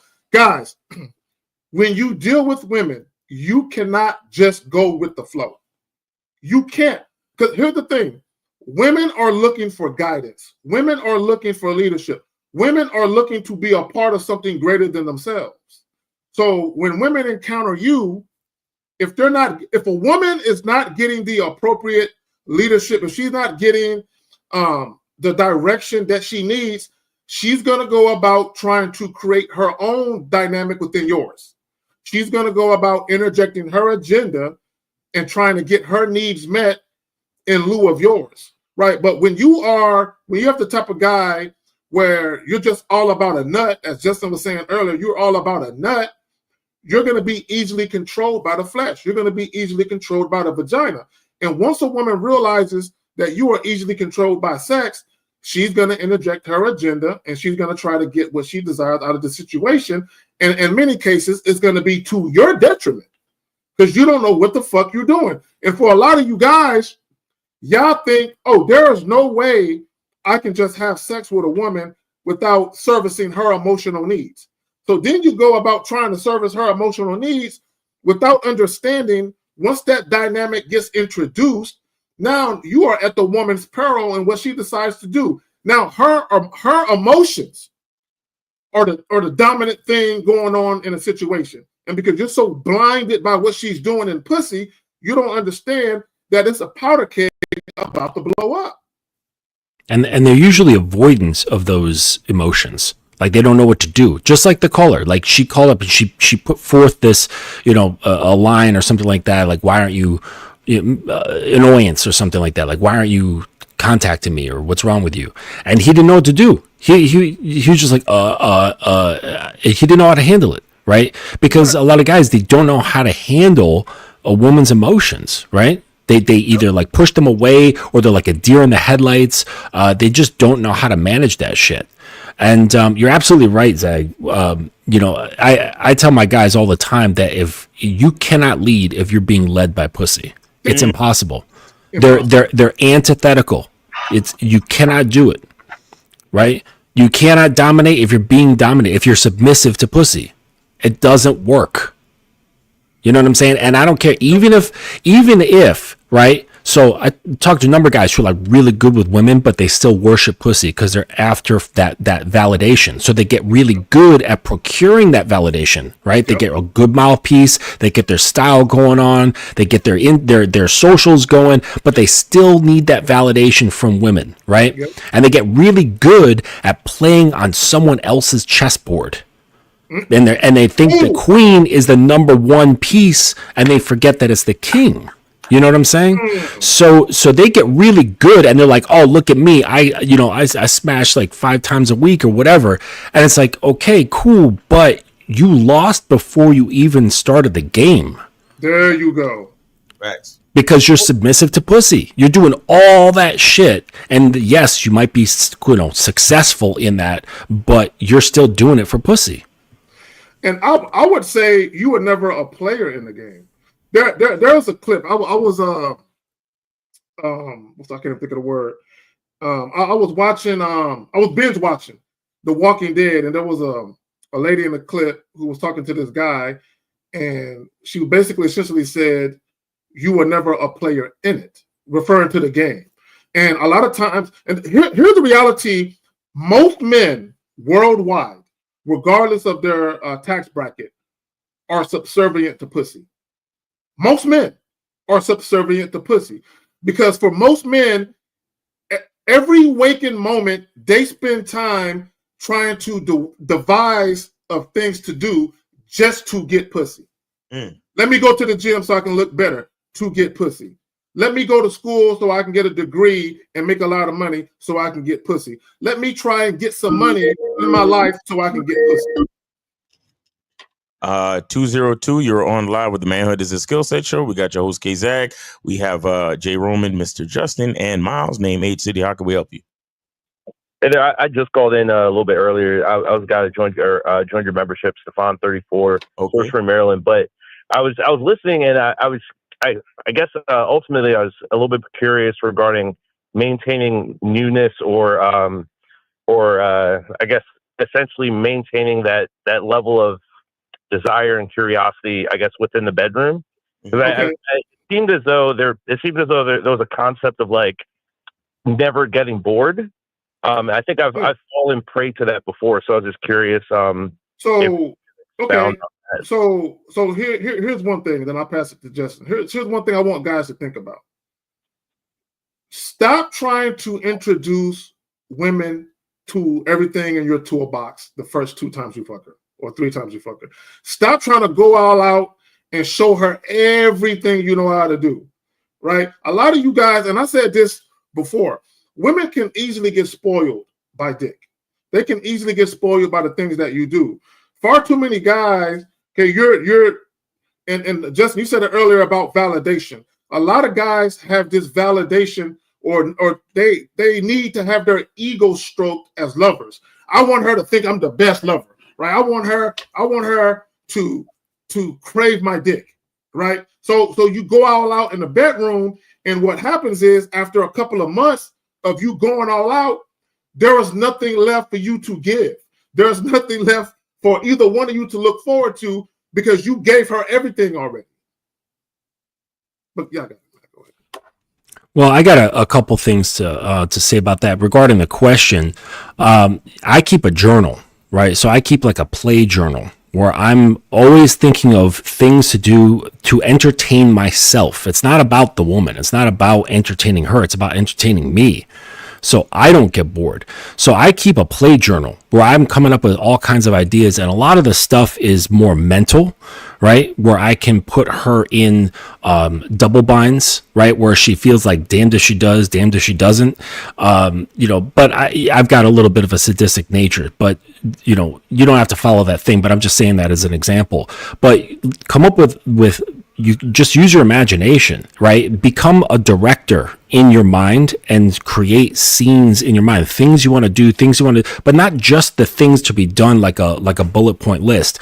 Flesh it out in terms of a scene. Think of the dialogue, what you would say, and think of how you can get into her mind, right? There you go.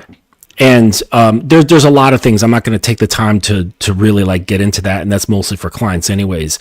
But the creativity is found in getting into the woman's head and messing around there and exploring that. A play journal is just a journal. It's like a sketchbook, but for the things you want to do in a bedroom. That's all it is. As far as like the couple times, I'm of the mind of like doing the direct opposite, right? So I want to be like that drug dealer who's like, here, you want this for free? And it's like the craziest shit you've ever had, right? It just blows your fucking mind. And then the person's like, can I get more? And let me think about it. Maybe a little bit. And then you start giving them little taste, just break them off little crumbs and like, oh, that's not good enough. That's not good enough. And they keep wanting to come back and you just give them little crumbs after they've just had their brain bashed in with a crazy experience. So I go the other way, but there's no one true way. It's like whatever is conducive to how you naturally operate. You know what I'm saying? That's how I am. Every man has got his own way, but I would say just keep a play journal. Come up with ideas. Miles, you want to say something? I'd say that I've had. Oh, sorry. Mm-hmm. I would say. Caller, real quick. I would say. Yeah. You can't forget to continue experiencing life for yourself. Because you have to remember that the ideas that you have to, like, for example, spend time with your girl, or the ideas that you have to come up with like creative dates and things like that, most of those ideas are things you thought of before you met her. So with that being said, you have to understand that there is something valuable about you living your own life, you having your own identity, right? You experiencing things by yourself sometimes. Like, of course, me personally, this is why I like to schedule things. You understand? I know there's a lot of guys out there, like the caller earlier, a lot of dudes just kind of go with the flow. And whenever their girl calls them up and says, hey, what are you doing? Let's hang out. And then they say, okay. And then they go hang out. And then they end up seeing their girl damn near every fucking day. And then what happens is your life becomes way too involved with the chick. And so subconsciously, you're going to start. It's just a human thing. You're going to start to take time with her for granted. And then you're going to start taking her for granted. You're going to start taking the relationship for granted. And then that's when a lot of your ideas are going to become stale. But you have a better chance of creating new, exciting ideas when you actually go out and experience things for yourself. And then as you experience new things, you get to add more things to your playbook, and possibly add more things to that journal that Mr. Justin was talking about. And then from there, from those new experiences, that's when you could be like, hey, next time I do this, I might want to bring my girl along. You understand? And say, okay, let's try this, or I'm planning the next date. So, just be prepared to do this, like instead of telling her exactly what you're going to do, just tell her what to bring. You see what I'm saying? And let her mind go wild and so on and so forth. So, again, you have to continue to be the dynamic person from having your own experiences and designing a life for yourself that keeps you being the dynamic man that she was attracted to in the first place. Yeah, so I guess I was a bit more curious because I was like, is it something maybe internal within myself? Because I've had some women where I might be inclined to explore different things sexually with, and I've had other women where I've lost interest in sex with them. So I was like, is it something that it's like maybe it's something, an issue with my programming when it comes to maintaining the novelty, or is it just a natural occurrence? So, and it goes back to you being influenced by women. So here's the thing, right? You should already know what you want to do, right? You should be very methodical, and it shouldn't be based on the woman. It should be based on you. It should be about you wanting to create experiences for yourself. And depending on what role the woman is playing in your life, she automatically gets a certain experience with you. Meaning, a woman I met 2 weeks ago is not going to get the same experience with me that a woman I've been dealing with for 6 months. She got to put in that time to eventually get to that point where she's experiencing a whole new array of things. The problem with y'all is y'all don't have a set way that you do things. Because you're probably going with the flow. You're probably going with, oh, she's so much more sexually attractive than the other one. So I'm automatically going to do things with her that I'm not doing with her. No, and it even goes back. I'll use cunnilingus as an example, right? I'm not introducing that to women right away. Mm-hmm. Right? A woman has to earn that over time. So me introducing it has nothing to do with the woman. It has everything to do with my personal timeline as to when I introduce it. So I don't let the woman influence me as far as who I do it to, if that makes sense. Yeah, that makes a lot of sense, actually. Mm-hmm. Yeah, Call, if you like, we can get into more detail in the chats here. There's the links to my calendar. I'd be happy to have a conversation with you about that. There you go. Yeah, look in the chat. Mr. Justin's information is in a spot, so you can fuck with Justin on the back end. Yeah. Okay. Appreciate y'all for taking time to chat with me. All right, man. Thanks for supporting the show, man. Take it easy. All right. Alrighty. In 919-647-9392. 919-647-9392. We got any questions or anything? I think we do. Let me double check. Make sure I got all. Yeah, there we go. That one right there. Okay. All right. If y'all want to tackle that first, I'll go last. Oh, James Jr. says, what does it mean to be a good lover? Respect to y'all. 100. Well, I'm always going to start with self. So you gotta be a good lover of self first.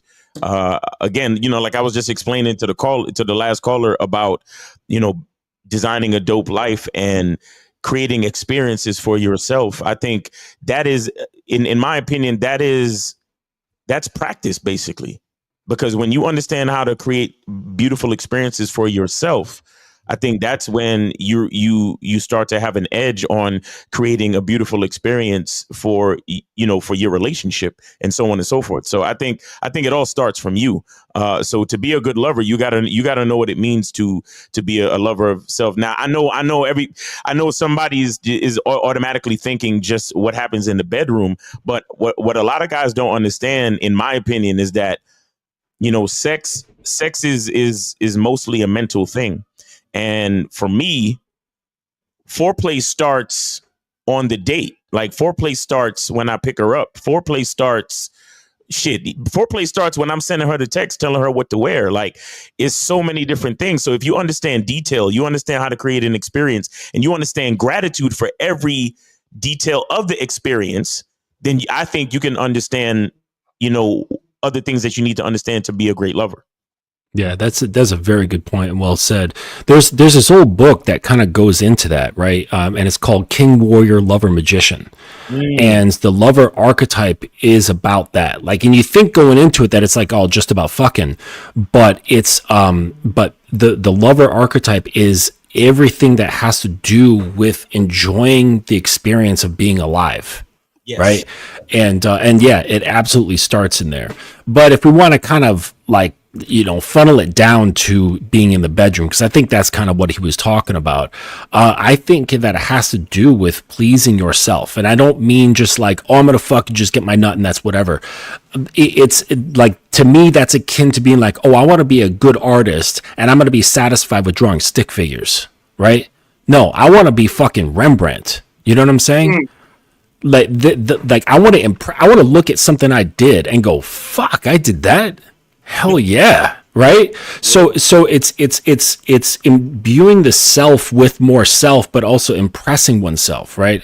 Being a good lover, like, sure, like, yeah, the woman might be enjoying it and stuff. And of course, like, you don't want people experiencing you having like negative experience, but that's not the primary focus there. Right. And be this like good performer. Like, I think we would all agree that we don't want to be good performers, like, because we're not dancing monkeys. Right. So it has nothing to do with that. So being good, it's like, well, good according to whom? That's really the question. Exactly. So I would say this, you know, I fancy myself an attentive lover, but me being an attentive lover has nothing to do with the woman. There's a certain experience I want for myself.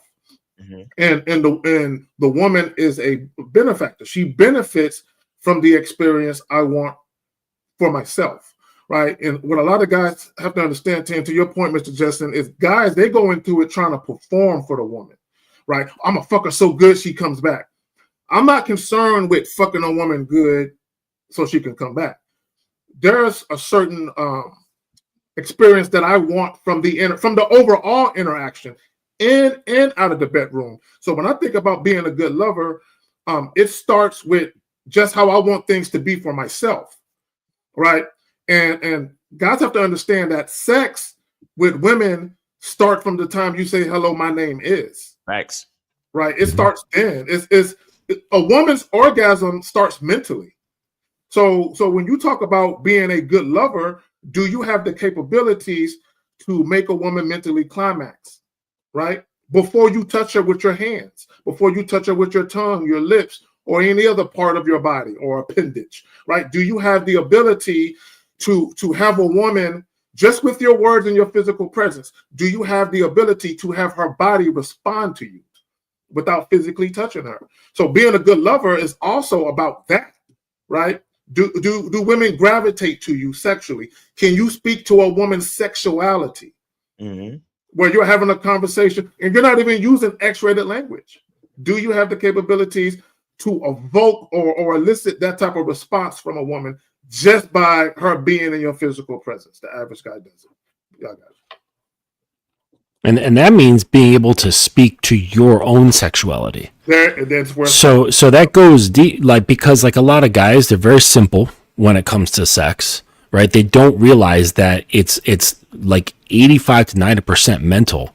And there's, you know, and this goes on to a little, you know, touchy-feely realm, but a lot of guys carry around a lot of shame around their desires. They carry around a lot of guilt, right. A lot of judgment, right? It's like, I had a client who had a scat fetish, right? Now, that's not my thing. Like, and I personally find it gross, but he had a scat fetish. Right. And his love life was screwed up because he was judging himself. Right. He's like, nobody's going to like this. I'm fucked up. I'm weird. And it's like, you can't go into interacting with women thinking that the things you like are fucked up, Right. right?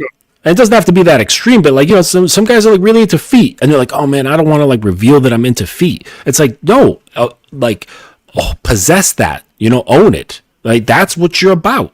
You know, don't hide it. Don't hide from yourself. Don't hide from women. Just own what you are and have no shame in your own sexual nature.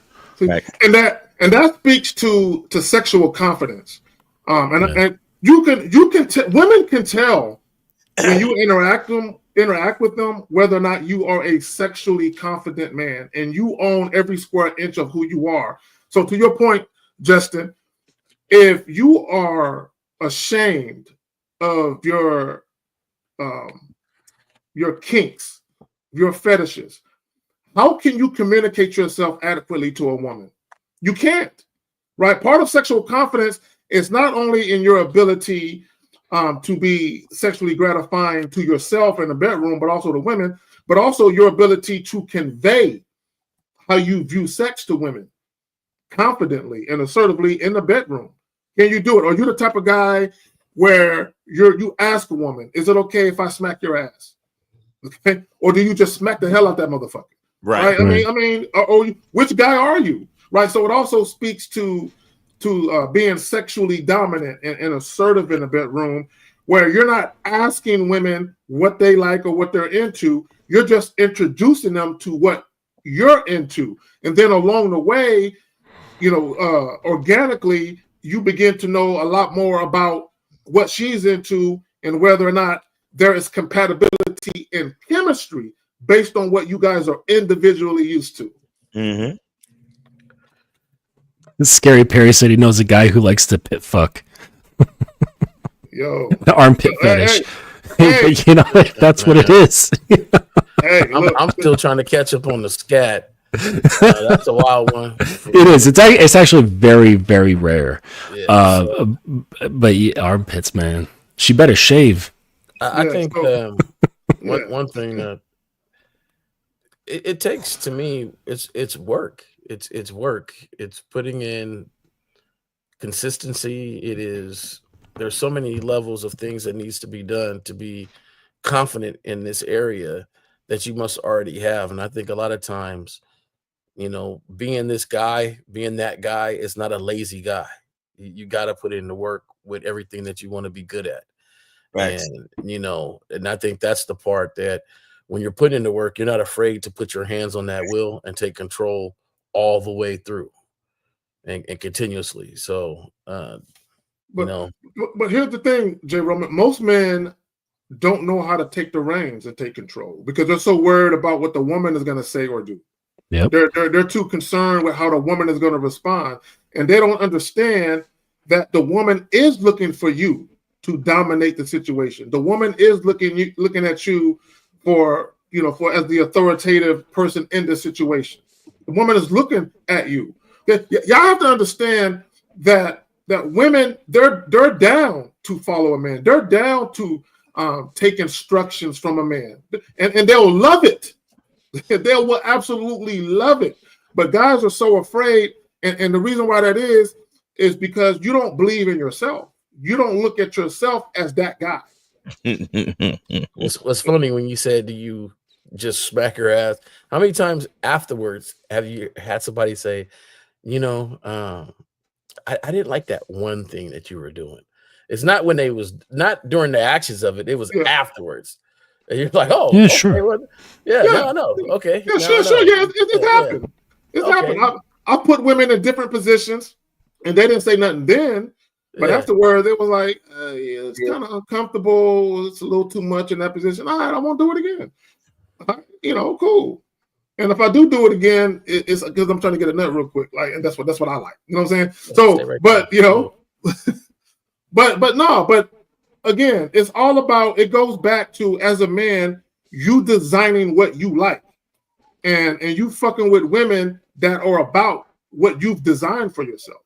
And when we talk about compatibility, essentially that's what compatibility is. It's not about you trying to convince women to do shit that you like.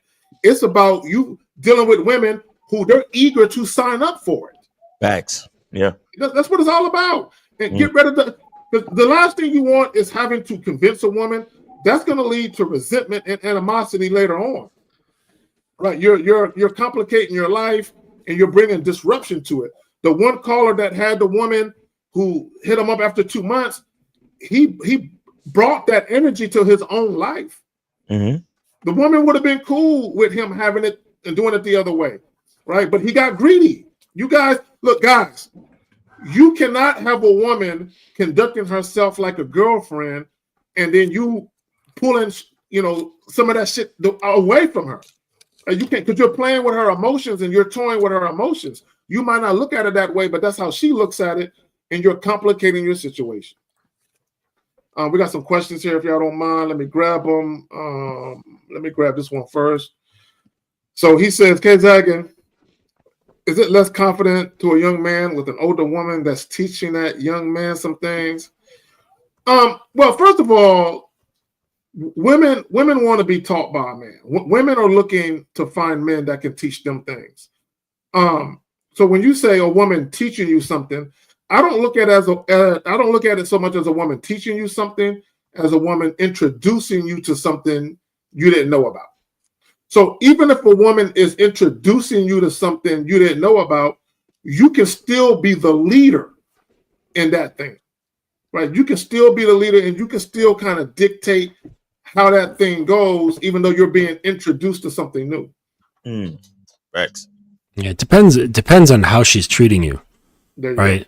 Like if she's treating you with like mom energy, that's no good. You know what I'm saying? And it also comes down to, do you know how to lead? Do you know how to rest in yourself? Do you have a program? Do you know how to influence? Are you not afraid of her not liking whatever it is you have to say or do? Right. It really just always comes down to those few things, like, are you leading yourself? Are you comfortable in yourself? Are you grounded? And are you unashamed or unabashed about doing and saying what you need to do? Right. Yeah. It always changes when you doubt all that shit, right? When you're not pushing all the chips in the middle of the table, and that's what fucks it up. And you're like, is this okay with you? Gee, I wonder if she's going to be upset about that. I wonder if she's going to like this. Is she not going to like me anymore if I say or do this? That it's just all fucked up. Yeah, it's like, I look at it like this. Like, I'll use crocheting as an example. Okay, if a woman introduced me to crocheting, all right, she would have to teach me a little bit because I don't know. But even if I was interested in learning, I will still go about learning it my way. So I don't know if that makes sense to the guy who made the comment. There's another question. I used to date some older women. In fact, one of my experiences, she did teach me some things too. Yeah. She was an attorney at the time, and I definitely was not. Didn't have no career job like that. However, I find that one of the things that later on she mentioned was, I was really headstrong and knew what I wanted and knew who I was. So if I didn't know about something, I would easily say, no, I don't know about that. Show me. Yeah. Show me that. Show me, so there was no, I ain't no liar. I'm not here to mix words. I still know who I am, and I'm okay with being my age. I'm not trying to impress you. I'm not trying to be something different, to be more mature, to be more whatever, just because you're older. I am who I am. And I think that when you're messing with somebody older, you have to be very sure of yourself and who you are, and then go from there. So a lot. Yeah, because I'll say this really quick. No matter how old a woman is, at her core, there's always a little girl. Real talk. Hey, Justin, you know what's so funny, my brother? I was thinking about that the other day. I was thinking about how women still get giddy and they get butterflies in their stomach for certain types of men. No matter whether they're 30, 40, 50, 20, it doesn't matter. They still, and I've had women during my life tell me, you got me giggling like a little schoolgirl over here. You got me crushing on you like I'm a teenager. I've literally had women tell me that, and these are women in their 30s. So that's a fact. Fact. She introduced me to one of her fetishes I didn't know nothing about at the time. Yeah. A young man here, and what she liked to be poured on her. I didn't know anything about that at the time, and now So- I just do it. What was it? Golden shower? Yeah, she liked the golden shower. That was just. Oh, I don't even ask. I just piss on the chick. I don't even ask, nigga. No, it was new for me. So you got to understand. I was 22. She was like 38 or something like that. You know. Miles, like, what the fuck that nigga doing? That's what. Yeah, you know. I was like, oh, I ain't know nothing about this. Like, in the shower. In the shower. Yeah, we were. Hey, so we were in we were in the shower. I was like, hey, I'm not gonna be in the bed doing that shit. Yeah, I said I gotta hop out. I want to hop out and use the restroom real quick. And she was like, no, go ahead. Yeah, she's like, let's put it to use. Yeah. hey, she gonna feel something warm on the back. Hey, but guys who are into that, into that golden showers, women who are into that shit, and like squirting and things like that, just go on Amazon and get yourself a dog blanket. Right, because they make these blankets out of this whatever the material is. I don't know what it is, but it's waterproof, but it's still soft. It's not like crinkly or plastic feeling at all. So get a couple of them. Don't just get one, right? Because you have a little fun, and then like that things you can't use it again. So get like 2 or 3 of them, right? And they're big. Like you can get them like 6 feet by 8 feet. They can cover your whole fucking bed. And so they're dog like wee blankets that you can put on your couch or whatever, but just save it for yourself. Yeah, I didn't need one. After that, I wasn't too good with that. Yeah, so here's my thing. Number one, when I take a shower, when warm water hits my stomach, I gotta pee. You know what I'm saying? So I pee in the shower. So if a woman wants to get into the shower with me, just be prepared. Because I pee in the shower, I might decide to put it somewhere. You know what I'm saying? your foot might be near the drain, so your foot gonna feel it. I just understand it, and I'm not asking. Yeah, sometimes your ass is near the drain. There you go. There you go. But I learned something that day. So hey, I learned something. Yeah, I'm not really into this. But it wasn't a judgmental thing on her part. It was just like, hey, I'm not really into it, and we still kicked it for a little bit. But I found some other things and fill my time up with. But I still remain me, though. And I think a lot of guys, when you date older women or you date, some people have different issues with dating outside of their race. Some people have different issues dating, somebody like when you're dating, you got to be confident with yourself on what you know, what you like. But if you don't know about something, be honest about it. But you're not gonna be honest about it like a little kid. Oh, can you show me? Can you show me? Can you show me? Can you show me? No, I don't know about that. Why don't you show me? Oh, okay, cool. And to your point, what you like, but also what you don't like, right? Because a woman might be doing something, right, or want to do something, and you got to speak. You have to advocate for your own pleasure or non-pleasure. And you say, "Listen, I don't like that," right? And you could literally tell her to stop. Check. Like checking doesn't like end when you're not in the bedroom. Right. Facts. And the thing about it was, I knew sooner or later, right? I had to let her know, hey, I'm not. Hey, I'll do this on you, but you ain't peeing on me. You ain't. Oh yeah, that's number one. I knew sooner or later though she was gonna try to bring that back up. Like, hey, no. We ain't doing this to me. Yeah, number one. Yeah, a woman can't pee on me. That's one. Two, you can't choke me. Pretty free. No. You can't choke me and you can't tie me up. You know what I'm saying? I have limitations. Now, I'm not any guy that likes those things. Fine, but me personally, I can't have a woman putting her hand around my neck. That's not. I'm doing all the dominating. That's how that shit goes. Mm-hmm. Yeah, I'm with that. Yeah, I'm not. Yeah, because I've seen joints. I know Miles, you and L were talking about porn. I've seen joints where chicks be grabbing dudes by the face and slapping them. Nah, bitch, we can't do that. Yeah. I don't do that to you, but not the other way around. You know what I'm saying? We ain't doing that shit. Yeah, no. So let's move on. So he says, and I know we kind of spoke to it, but he says, so when is it appropriate to introduce kinks and fetishes? This is, and he says, I know you guys say you don't want to give a woman too much too soon. Guys, look, when you very first have sex with women, keep it simple. Okay? You just want to see if there's mutual sexual chemistry. You just want to see. Not only that, you don't know if that woman is going to want to have sex with you again or vice versa. So I refer to it as you're just stringing together moments in time.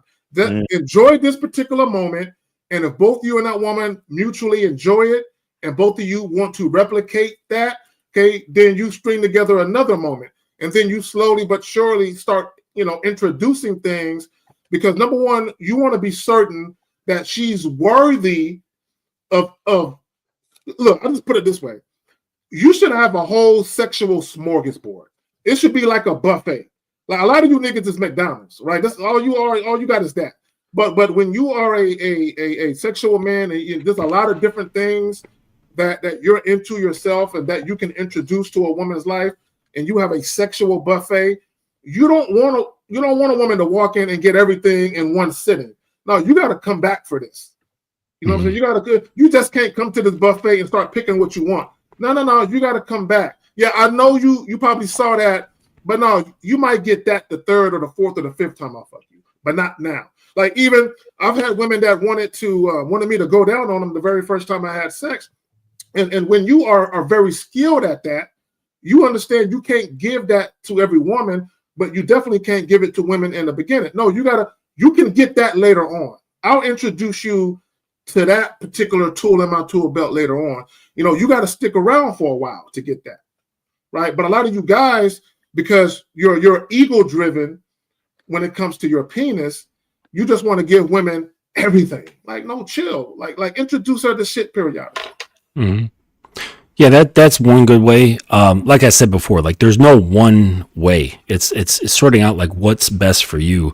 But so one of for me, it comes down to things that happen prior to the bedroom, right? Because I've got a 5-tiered criteria for women, and one of those criteria is open-mindedness, right? So I'm not even going to get into sex until I know that she's open-minded, right? And so, like I was mentioning before with like the first sexual experiences, she's going to say I'm thirsty. I'm going to give her a fucking fire hose, right? That's just how I operate, because I know that she's open-minded enough where she's going to have her mouth open and saying, give it to me, right? That's because I want to fuck with people who are only on my level, right? And that's just how I move, right? So like the first few times that I was with my woman, she didn't know what the fuck was happening, right? And she was like spitting on the ropes by the time I left. But I knew that she was open-minded to begin with. She had an adventurous spirit. She wanted to know more about me and what I was about and what I was into and all that stuff. So you can do that and just bet on yourself and say, listen, this is what I want to do. This is how I move. Okay. But there's limits. Okay. So like, let's say, I know the J-Bone, you're probably not like this, but like blood play is a thing, right? Knife play is a thing. Needle play is a thing. Rope play is a thing that can potentially be dangerous, right? And so it's like, yeah, I would say that there's some limitations to this depending on the intensity of your kink. Another way you could go is just simply be frank about it and be like, hey, listen, I'm into this, right? And if she's like, I'm not into that, but I'm so interested in you that I'm willing to try, then that's one way to go. If she's not really highly sexually interested in you, she's going to be like, no, fuck that. And she's going to put up barriers and shit, right? She's going to have the willingness to at least see what you're about. But I wouldn't like keep it a secret or anything like that. Like, just be frank, open, and honest. Like, hey, I'm into this sort of thing, you know? Justin, you said something, my bad, real quick, gentlemen, I want to say it before I forget it. You said something very important. You said if she's not that sexually attracted to you, she might not go that route. This is what guys have to understand. There are levels to a woman's desire to want to fuck you. Just like there are levels to how sexually submissive a woman can be with you. A woman can have sex with you, but not want to partake in any of your kinks and not want to introduce you to any of hers, right? So she might just have regular vanilla sex with you, but she don't want to do that extra shit with you because she hasn't submitted to you in that way. So a lot of times what happens and what guys have to understand, a woman being submissive, it's not just her submitting to you or deferring to you out of the bedroom. It's her basically saying, whatever you want to do with my body, I'm game. I trust you. Right? And a lot of guys, you guys are having sex with women, but they won't let you do all that freaky shit you want to do because they haven't completely submitted to you in that arena. But y'all got it. Yeah, I just like the old where if you're not mature enough to talk about it, then you're not mature enough to do it, to be a part of it. Yeah, that's a good point. My thing is that if you, and it all depends on what kind of fetish to me now. If you into the slashing and the Jason blood play, then I don't know. I couldn't even begin to tell you how to introduce that to somebody. That's right. That's what I'm saying. Like there's some out there shit. There's some stuff out there, but my thing is if we can't sit down and I say, as we are moving along in this direction, and I ask you what are you into, you might ask me what I'm into and stuff like that. I don't have to say, hey, yeah, I like to do this right away, but I could understand that as you're telling me the things you're into, I'm into, and we go over some stuff. We can, hey, nah, I'm not really into that, or I'm not into this. To me, I want to find the person that's into what I'm into as quickly as possible, so there is no time wasted at all. Why, if you got a big kink, people don't, what's the furry thing, right? The people that like to get dressed up. So furries are wild. Yeah, so yeah, maybe you're into the furry thing, right? You won't bring this kink out, but as soon as you do, she's gone. She doesn't like. Why not have a bit of a conversation prior to, about it, so you understand? Okay, I'm not wasting my time here with another person that I told this kink to out there, instead of saying, hey, this is what I'm into. This is what I like. Oh, I don't know about that. Oh, you don't know about it? Well, I'm about to show you one day, and then going from there. So to me, I think I talk about a lot of stuff. So yeah, and the more relaxed and comfortable you are with your own sexuality, the better. Right? If you're like nervous and worried how she's gonna take it or whatever, she's gonna pick up on that what she experiences from your weird ass, insecure, emotional presentation. That's gonna matter more to her than what you're talking about. She's gonna sense this guy is unsure of himself. I don't want to fuck with uncertainty. There you go. And you know why? Because she can't trust you. Yeah, this is what guys don't understand. When you lack self-assuredness, when you're indecisive and you lack certainty, a woman can't trust your decision-making abilities. Yeah. Okay. And a lot of you guys, you don't understand. Women pay attention. Women study, guys. And I said this a day or so ago. Women pay attention to everything. Women, in my opinion, just on average, are more astutely aware of what's going on than men are. Women tend to observe way more than men do, which is why you guys are all over the place, which is why you don't know how to maintain the momentum of attraction. And when shit is not going the way you hoped, or if it's not going the way that it initially was, you're like, what happened? What happened? Like the caller who called in. For the life of him, he couldn't think about how he fucked up the situation. Because you guys are unaware. He was wearing pussy goggles like most guys. There you go. Yeah. See, when you look, guys, when you're gamed up and you just have this awareness about you, you're gonna be able to call out your own fouls. Meaning, when you say or do something goofy, you're gonna know right away. Damn, I can't believe I said that dumb shit. You're gonna know right away that you said and or did something that was out of your character, and you're gonna know this is gonna come back to haunt me. This is gonna come back to be a detriment to me later on. And you're gonna know now, right? Okay, whether it's right now or a couple of minutes after, you're gonna know now I fucked up. Right? The problem with a lot of you guys is you don't realize you fucked up until someone told you. Weeks, months, years later. Right? Someone brings it to your attention, you're like, I never thought about it. And that's because you're not in the moment. You're not aware. You have no awareness at all of how your actions or inactions are impacting your dealings with the opposite sex. Right. Exactly. And that previous question that we had up there. Which one? Oh yeah, I answered him with Unique or the one before this. With yeah, Unique's question is correct. Yes. With J-Bone, a lot of times you're gonna know somebody's kinks and stuff because they would have been hitting toward it through the flirtatious conversations you guys have been having. You will learn a lot through the flirtatious conversations. Oh, no, I don't know if you can handle that. You know, I'm into some stuff that you might not be. But oh, what are you into? Like, there's different conversations and flirtatious ways where you see that openness and you see where we're headed, where we're going. And I think that it starts then when you first started talking. Well, but here's the thing, Jay Roman. A lot of guys, they're going to encounter women where women are reluctant to reveal that they have fetishes and kinks because of how that guy is behaving and how they think that guy views sex. Because if women think you're judgmental, if women think they can't explore the depths of their sexuality with you, they're going to be really reluctant to share. And a lot of guys, this is why I say a lot of guys right now, they are in relationships or even married to women, and they don't know the true depths of their woman's sexuality. They don't know. They are clueless with how freaky their women really are. And that's because how they speak about certain things, the woman gets the clue. I can't share that with him. He'll judge me.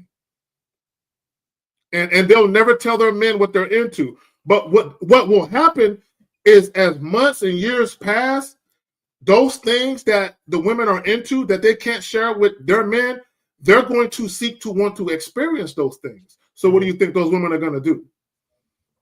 They're going to creep with a guy that they are sexually familiar with because they need to get that itch scratched. And I said this. I said this in a video, and the guy, he said that it was cap.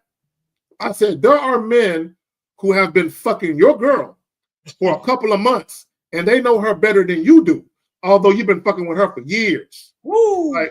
And he said cap, and I'm like, you've never been a side dude. Because if you've been a side dude to numerous women, you will know there are women you will know better sexually after a couple of months than their own men do after years. Again, y'all don't understand how deep the rabbit hole goes with this shit. This is how you know, guys, you're remedial when it comes to attraction. You truly don't understand the power of lust and the dynamics of sexual attraction and sexual influence and sexual submissiveness. You're surface level. You don't understand how deep the rabbit hole goes. You don't. Yep. So absolutely. So on that note, we're in overtime. We're about to get up out of here. If y'all want to go ahead and plug y'all shit from top to bottom, there you go. Soap, guys. Make sure you guys hit that QR code, get the soap, or go to masculineidentity.com. Get your soap. Jay Roman likes the soap. You know what I'm saying? He got his soap in the mail the other day. See, he got the thumbs up. So make sure y'all get the soap, man. And check us out tomorrow, 12 noon, Real Game No Theory. Shout out to Mr. Justin for coming through. It's been a minute. So shout out to you for appreciate it. All right. And yeah, man, Real Game No Theory tomorrow, 12 noon. And as always, shout out to Jay Roman and K-Zach. Thanks for having us, man. You already know. Hey, go ahead, Jay Roman. And then Justin after that. I don't know, like always. Thank you for having me on the show, Zach. Really appreciate it. I got some stuff coming out in the woodworks. It's definitely 2025, making it happen. And that's about it, man. Check the show out tomorrow. I enjoy it, man. It never fails. It never fails. There you go. Yeah, man. And you guys, thanks for having me after such a hiatus. My weekends are usually crazy with clients. And dog. You guys hear the dog barking? Yeah, it's all good. It's all good. Okay, so he's busy. So go ahead, Justin. You want to? Oh, okay. He's in the middle of something. Oh yeah, I was just saying. If you want to check out my stuff, just go to thedominanceacademy.com, and any calls, coaching, or anything like that can be got from there. Free calls for the first discovery phone call, and we'll take things from there as well. All right. Thank you. There you go. So real quick, guys, like, share, and subscribe. Tomorrow, Real Game No Theory, 11 o'clock Central, 12 o'clock Eastern, 9 o'clock Pacific, right? 10 o'clock Mountain, right? If I'm correct. So yeah, get up on that. We appreciate y'all coming through. Shout out to Miles motherfucking Cunningham, Jay Roman, and Mr. Justin. I appreciate y'all. Fuck with us. We out. Peace. Peace.